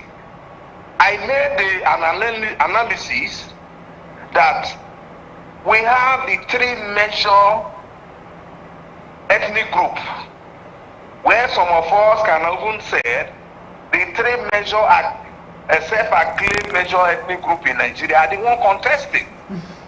Yes. Where you see Peter Obi representing the Igbos, Bola Tinubu representing the Yorubas, and Atiku representing the Hausa Fulanis.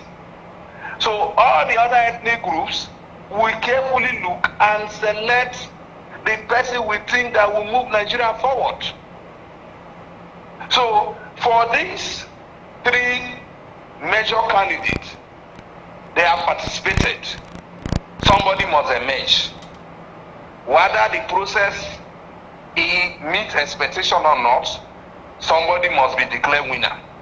Thereafter, every agreed party should take the path of justice. Okay. And why do they need to take the path of justice? For peace to reign. Because if you wear some sentiments, you will throw Nigeria into unexpected situation. And the world is watching Nigeria. Africa is looking onto Nigeria. So these are the intrigues around the process. Now, today, we have seen a measure of a press conference between the PDP and the Labour Party, calling for outright cancellation of the election, raising issues of concern, which is good. In a swift response, we also saw the APC also responding by addressing a world press conference again. Earlier on, we had our most respected head of statesman and a former head of state and a former president, former President Olusegun Obasanjo, also raised concern and alarm that appealing to President Muhammadu Buhari to quickly look into some of these issues, yes. If necessary, intervene. Yes. And equally, draw the attention of the international communities to the looming and pending issues or crises in Nigeria. Like as I said, the world is watching. And earlier, we also saw in the news where the international observers, some of the international observers, European Union, especially from the international communities, yes, also raised concern that the election process falls short of expectation. While the African Union, yes, and the ECOWAS is commending the process. So you can see the controversial comments. Yes. So if you carefully look at it, it's an historical election Yes. that will give Nigeria a better shape. Even if today any of these parties emerge, they have seen that a comment of late President Musa Yar'Adua, when Obasanjo conducted the election that produced him as the president, because of these similar agitations, similar satisfaction, displeasure, during his acceptance speech, he made it clear to Nigerians and appealed to Nigerians that I know the process that brought me into this seat as the president of Nigeria. It is not fair. It is not so acceptable by many. But I am assuring Nigerians that I will go to work on the process to be an acceptable process. And truly, within a short period, he spent as the president of Nigeria for about 2 years, 2 years from more. He able to reshape the Nigerian electoral process. And that was the beginning of improvement of the electoral process.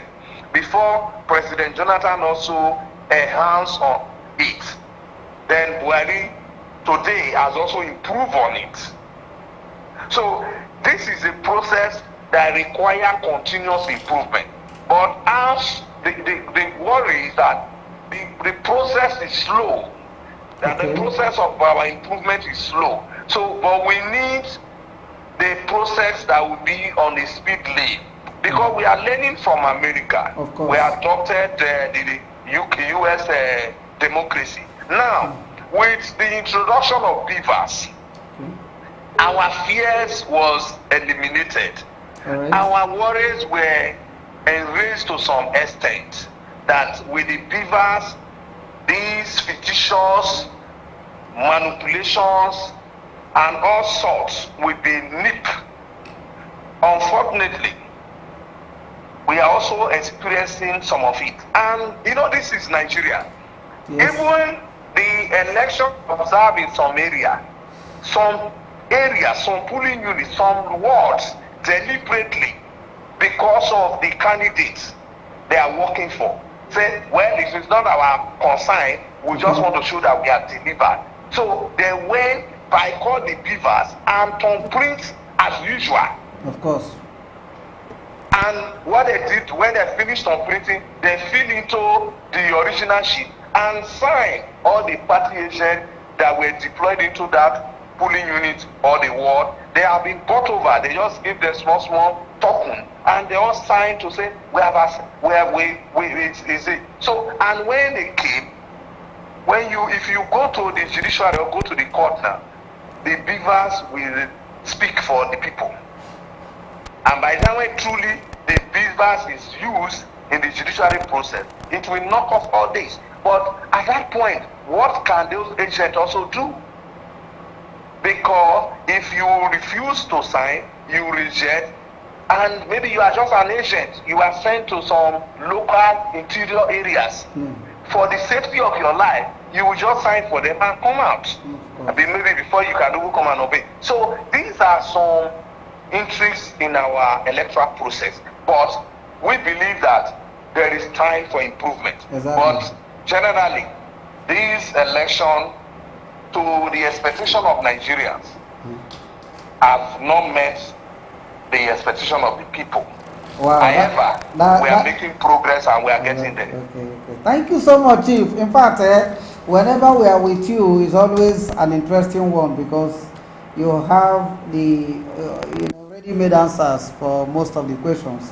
So, for the benefit of our followers and viewers, Chief, in simple language, let's break all this your explanation down, but with a yes or no formula, so that they can have let it form a kind of takeaway for each and every one of them. So the first one is, so do you know the PDP party agents and his group? So are they in order?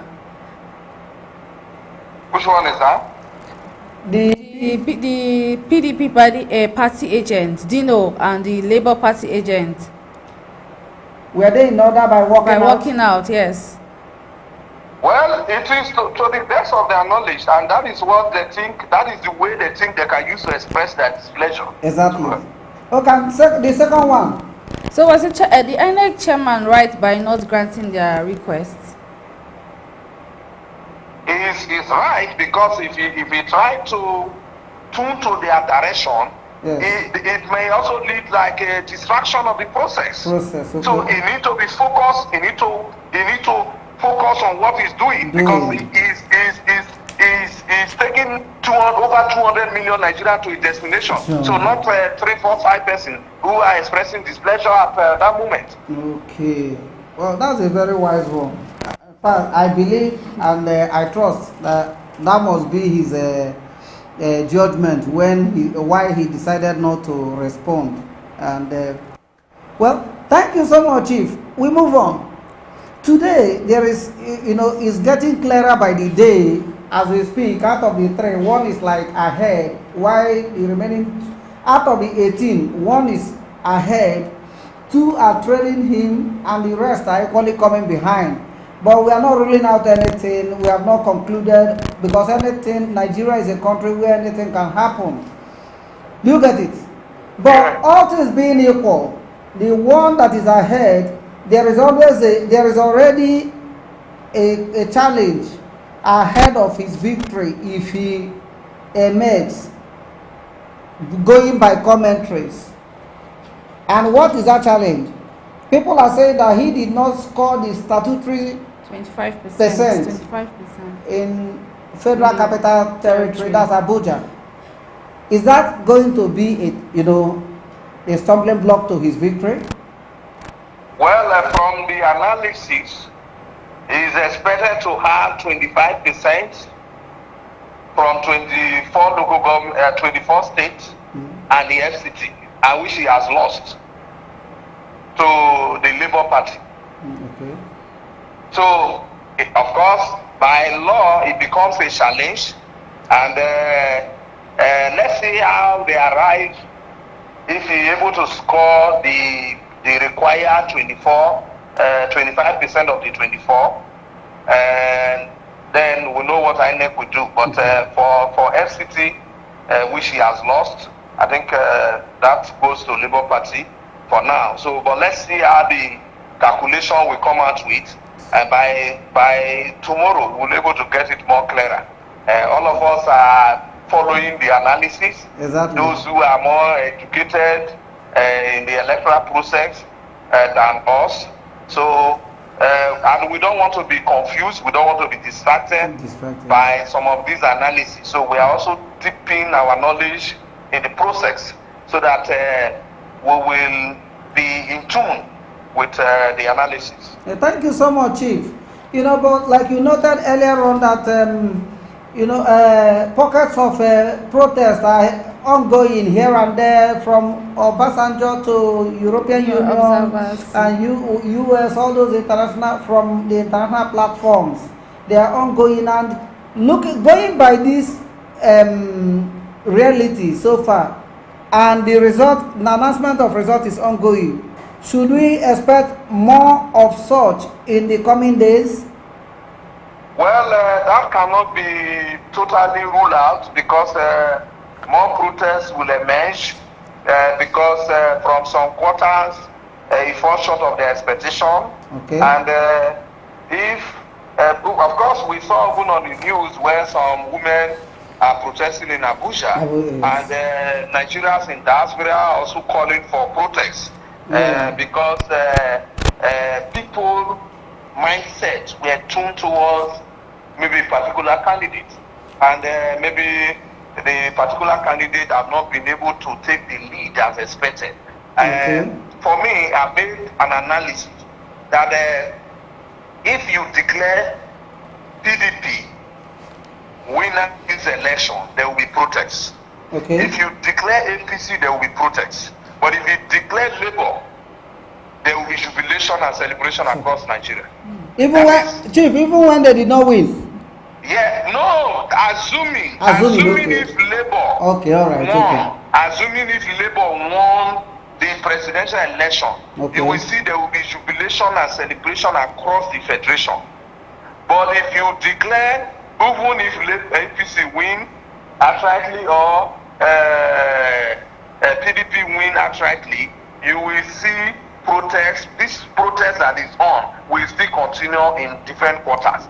But assuming it was Labour that is leading, by now you see what will happen in this country. Jubilation. Why is it so? Because Nigerians are tired of the leaderships. They need change, and Labour become the only alternative at this moment for change. That is why you see that most people were yearning for Labour. Let me give you an instance. In the Riverine area, people, only the APC and the Labour that have the structure, the so-called structure of and the structure of money to mobilize people to some of these rural areas, including the rural areas. PDP and APC. Yes, they have they have the money structure. They don't have any structure. They have the money structure. So they have been able to use the money structure to mobilize people to the polling unit to vote for them. But unfortunately, the people went and they will vote for Labour. So that is what we experience in some of the polling units, both in the rural, riverine area and the upland and the other parts of the country. So you see the desire, the yearning for change were high. So people see Labour as the alternative, as the only option for the change they need in Nigeria. But unfortunately, it did not go much in that direction currently. But that is the position. That is where Nigeria were yearning towards. Both members of PDP and APC, they were all looking towards that party, that candidate as the option for Nigeria. They know that they have failed Nigeria. They know they have disappointed Nigeria. The only way Nigeria can recoup, Nigeria can bounce back, Nigeria can have the international recognition, Nigeria can be recognized in the coming of nation is through Labour. But unfortunately, with what we are seeing, and that is why the protest is also high. Those protests you are experiencing, they are not protesting because of PDP. They are protesting because of Labour. So are you saying that the protest is not lacking in merit? It's not. The protest has some merit. But if it's looking at the number, if it is not lacking in merit, it could have translated to an outright win. Or don't you think so, Chief? It's supposed to, but you know, politics in the morning and politics in the night is different. Okay, that's Nigerian factor. So that is where we are having these challenges. But however, anybody that won this election is a Nigerian, is a leader, and Nigeria must give him the maximum cooperation and support. Then others should prepare and wait for 2027. Exactly. Okay, thank you so much, Chief. Away from national politics, back to the state, where that's like the current battlefield now. So the fall of PDP in the states, Delta State, were you surprised? Nobody is surprised. I don't think any sensitive Nigeria, the data will say for PDP to lose data to they will be surprised. They will not be surprised because the same yearning for change at the national level trickled down to data. Data desire change. Since 1999, PDP has been in position, and those who have been leading the state are people with requisite qualifications and experience. Okay. People will think and will believe that have the capacity and the ability. But unfortunately, the Nigerian factor of corruption have affected the state's development. And that is why we said the resources in these states and the development, when you put it side by side, you will agree with me that it's waste of resources. Okay. Most of the development we have, the so-called development we have, cannot quantify the resources available in the state. And so, as development experts, as social critics, as an environmentalist, as a human rights activist, we continue to challenge, continue to speak for the people. We continue to speak to authorities, speak to powers, and we are being tagged as antagonists to government. No, we are social critics. We are the voice of the voiceless. We are the voice of the voiceless, the hope of the hopeless. Yes. So when we speak, we only guide you. We propel you that this is what is happening in the masses. So listen. So, you know, it's so unfortunate that people in government surround themselves with some political psychopaths who in the morning tell them what is not even attainable in the public, what is not even happening in the public. They'll say, okay, is your matter everywhere, is your matter everywhere. And your matter is nowhere. Yeah. They keep blindfolding those leaders because the leaders are not accessible to the general public. Now, another thing we have also discovered in governance is that the so-called PAs and NC will always tune to the station that they want the Oga to watch, the news they want him to watch. And that news, that particular news they are sponsoring for him to pay attention to, it will be there. After that news, they will change him to another one. So sometimes they teleguide him. I experienced this in a government house in the north, where some of the governors are teleguided. There's a guy, watch this one. They will tune in. After a while, they tune to this. So they won't confuse him. He doesn't even know what these people are even talking about. Wow. So at the end of the day, he will be there. And all of us, the masses, will continue to blame that government, that governor, to say the governor is not performing, the governor is not doing well. Because he don't feel the pulse, he doesn't feel the impact of the people, he doesn't feel the plight of the people. Because those in authority around him, they are teleguiding him, misleading him. So they are thinking that he's doing well. It's not. Those are some of the problems we have in governance in Nigeria in general, not just particular to our state alone, but for our state as an oil producing, the second richest state. We don't have anything tangible to show for.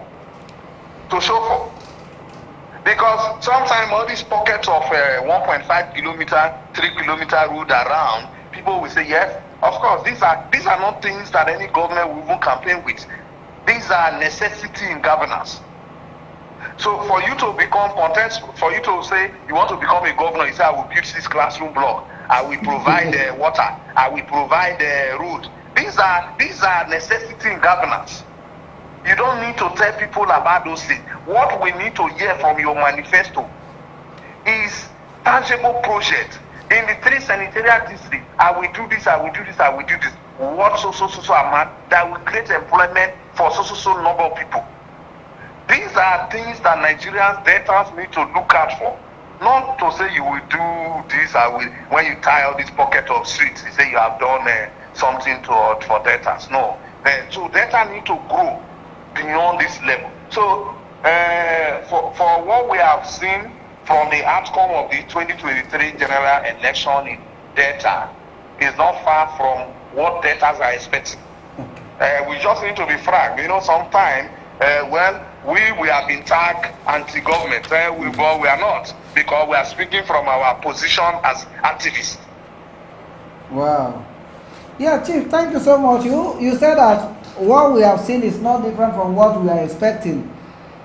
But yes, kindly, as someone that is well informed, assist, provide direction to how to get or achieve this thing we are expecting. Well, what we are expecting is what we have seen in the presidency. Okay.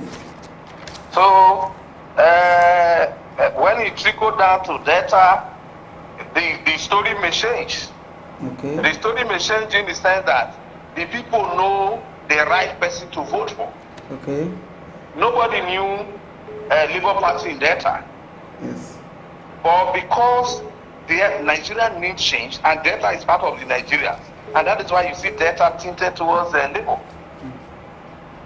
So at that national level, data has been able to see that yes, we have tested PDP, we have tested APC, and we didn't make much difference. So now let's try the other. That is why you see data rooted for Labour. So at the state level, when we trickle back home, among the contestants or the parties, debtors will look inward and see someone with community leadership quality, someone with street leadership quality, okay, someone with the capacity, the ability, the experience in governance. Debtors will be looking inward. Who is more accessible? Debtors will be looking inward. Who can provide good governance? Who can provide employment opportunities for debtors? Who can provide the needed social amenities, who can have that social contract with debtors, that in the next 4 years, we will be able to see change. That 4 years can be like 8 years in terms of development for debtors. So debtors will be looking inward. So I want to urge debtors, use the remaining days, the less than 2 weeks days, to carefully research your mind and look for that candidate that have that street quality, that have that community-based knowledge. Because without community-based knowledge development, you cannot do much. So you need to have community-based knowledge development to bring the desired development to the states. Because when we talk of the state, we are talking about community and local government development. So we are no longer talking about national. That is why you must have community-based knowledge development. Then you must have the street knowledge, the street quality. Then you must have the experience in governance. So then all put together will not give you that, the capacity. What we'll be looking at for the capacity, the competence, the experience, the ability to manage data. Data is a small state and is equally a big state. Delta has 5 major ethnic groups. And in terms of, if you compare it to Cross River, our neighboring states in the Niger Delta, there you have over 30 different ethnic groups. Wow. Yeah, we have different ethnic groups there. You don't even understand them. But you refer to all of them as Calabar. But when you even go to some other northern states, you see 3 different ones. So in Delta, most of the times when we talk, people say Delta is a multi-city state. Where and how, when? These are just small towns. How do you refer them to? We are glad that we have the cities like Ugele, we have places like Sapile, Wari, Ogara, Agbo, and all those areas we can call. These are not cities, these are just towns in deltas. None of them, even as Sabada is our state capital, has not been developed to that level where we can refer to as a city. If visit Uyo, visit Calabar, visit Port Harcourt, the only place you can compare to Delta is Yenagoa. And you know the terrain and you know the challenges in Yenagoa. If you are investing or you are embarking on a project of 50 billion naira in Yenagoa, it will be a small project. But if you invest that same 50 billion naira in Saba or in Wari or in Ugele, that is a mega project.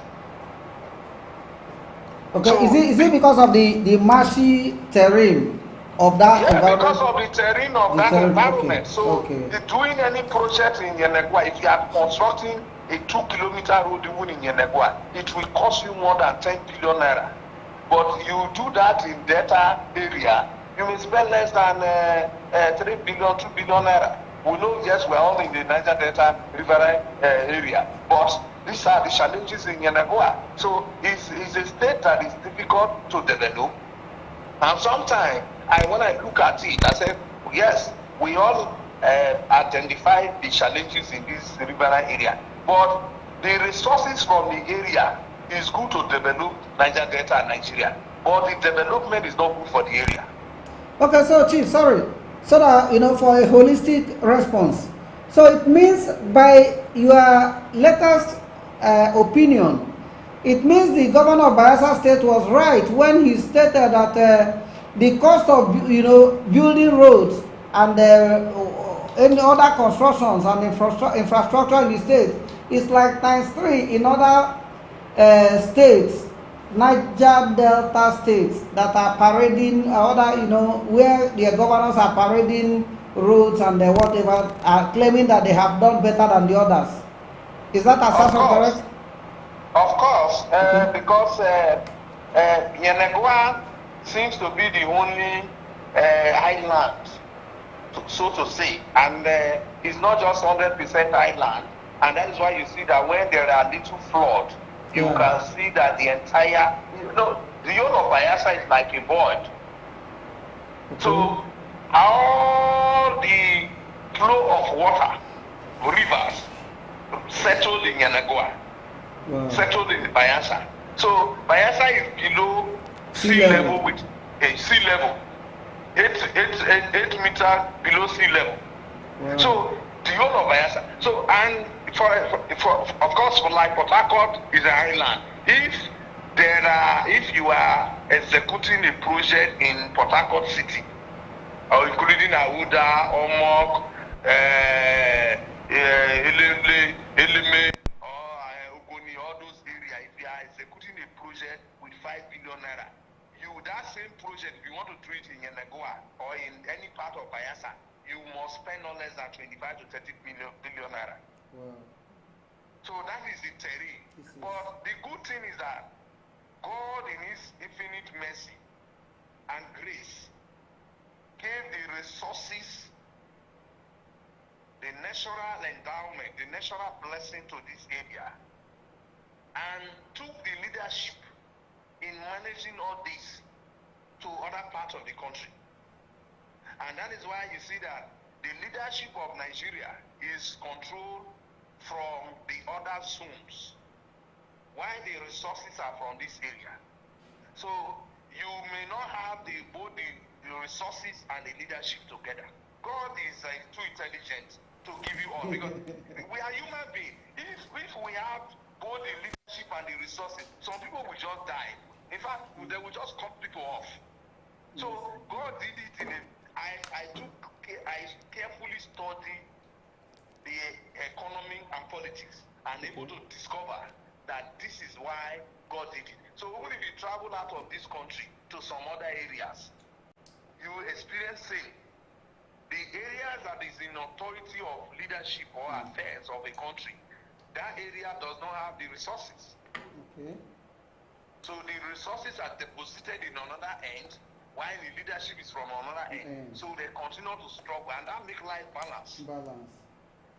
Wow. Okay, that's in fact you've taken us a course on development studies this evening. But there is still other area that we would like you to touch. Sir, the cost of governance in Nigeria is very high. How do we reduce this in the coming days? Well, the cost of Nigeria is not just governance is not just high; it's extremely and unnecessary high. It's extremely and unnecessary high, and that is one of the reasons why Nigerians in 2023 general election were looking for Peter Obi from the Labour Party to help cut governance because of what he did in Anambra. His antecedent profile of governance from Anambra is what Nigerians were looking for. That if he can do this, Anambra is a small Nigeria. So with the complexity of Anambra and with the industrialization of Anambra, it is believed that Peter Obi can do similar. He can replicate what he has done in Anambra in terms of providing good governance, saving for Nigerians. And that is why the slogan was accepted by all. Moving Nigeria from consumption nation to production nation. Because if we do that, most of Nigerians that are running out of this country for greener pasture outside will begin to retrieve. Today, if you travel out of this country to many African countries and the European world, you will see that the millions and hundreds of Nigerians in those countries, they are enough to form another country. But because of bad governance, everybody is running out of this country.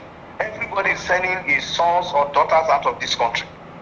This is the only country you will see our citizens doing all sort of menial job to survive. And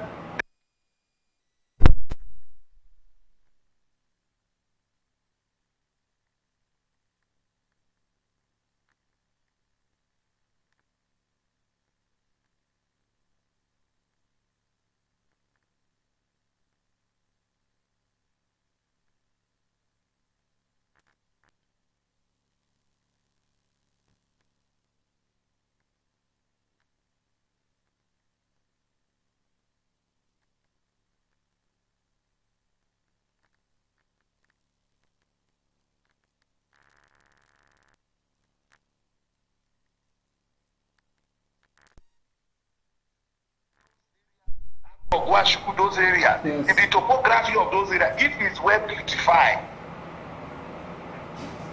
you see those areas become a tourist attraction point where Nigerians, where Delta State government can even begin to generate enough fund, not depending on the crude oil. What is the percentage of Dubai crude oil? The oil revenue from Dubai, crude oil from Dubai, for Dubai. At some point, it was just 4% before it rose to 12%. So, over 80% of Dubai source of income is from tourism. Beautification of the Dubai is a desert. Dubai is a desert. Yes. But today, the whole world assemble in Dubai. Before, we all run to UK and US. But today, everybody go to Dubai to relax. So, and Dubai started with Nigeria 1999. In 6 years, Dubai could build 200 skyscrapers. The minimum was over 50 to 70, 80. 200 skyscrapers with 200 man-made canals. All those canals you see, you would think that is sea, that is creeks. These are all man-made canals. And when they finish, they link it to the sea. If you have traveled to Amsterdam, Amsterdam environment is like Niger Delta. Of course, yes. So the Niger Delta is blessed with the same tourist attraction opportunities. But unfortunately, as a result of bad governance, we have lost it. But that is the expectation of the obedient movement, assuming we have it, with his manifesto. You will see that it's somebody who intend to create a new Nigeria for the next generation. Okay. Thank you so much. Sir. Just the final word. So what's your final message for Nigerians And Deltans? My final message for Nigeria is that we need to be calm. This will not be the last election for Nigeria, because Amen. It's not the first election. Amen. Every election comes with tension, and after that, we accept the outcome and we move forward. But in this election, the yearn for change, the desire for change was high, and that is why you see Nigerians turn out en masse to get their PVC ahead of the election. The enthusiasm for collection of their PVC was high, and that is the same turnout you saw. In spite of the current economic challenges, ranging from fuel scarcity to fuel hike to naira redesign and all. In spite of all, Nigerians are still out waiting to cast their vote and protect it. So my appeal and my call to Nigeria is that this will not be the last election. Nigeria will surely get it right at the appropriate time. And the appropriate time is also now. And anybody that is being declared winner at the national level, even at the state level, we should accept it in good faith and support the government of the day. Because if you fail to support the government, you will continue to reap the negative aspect of government. And for some of us, we have decided to be advocates of the people by expressing the feelings of the people. We can be seen as antagonists, we can be made as enemies of government, but that is not our position. Our position is expressing the feelings of the people so that the government of the day can be paused. So please be calm, go about your normal activity, disassociate yourself from any group or gang who try to instigate or try to create chaos. The person they declared winner is not your brother, but is a Nigerian. You don't need to lose your life for him to continue to rule. You just need to help create the desired peace for the desired development to be attracted to our territory and to our location, to our area. Once again, congratulations ahead of the final outcome of the election 2023. Thank you so much, Chief. You know, we are going to continue this conversation in no distant time. You know, on and on, off and on, we keep coming back to you. And like, you know, for if not for the want of time, I would have loved us to discuss the leadership recruitment challenge in the country. But maybe in our next meeting we continue from there. Maybe if I forget, you remind me. Yeah. Okay. That's how we're going to draw the curtains for today. Again, on behalf of the management and staff of Baramatu Voice, we say a very big thank you for your, you know, very, very intelligent analysis and sincere approach to, you know, advancing solution, you know, on how to tackle the multifaceted challenges confronting the nation. Again, we appreciate you and we say we wish you a pleasant night rest. Thank you and God bless. Good night, sir. Stay safe. Yeah. Thank you so much.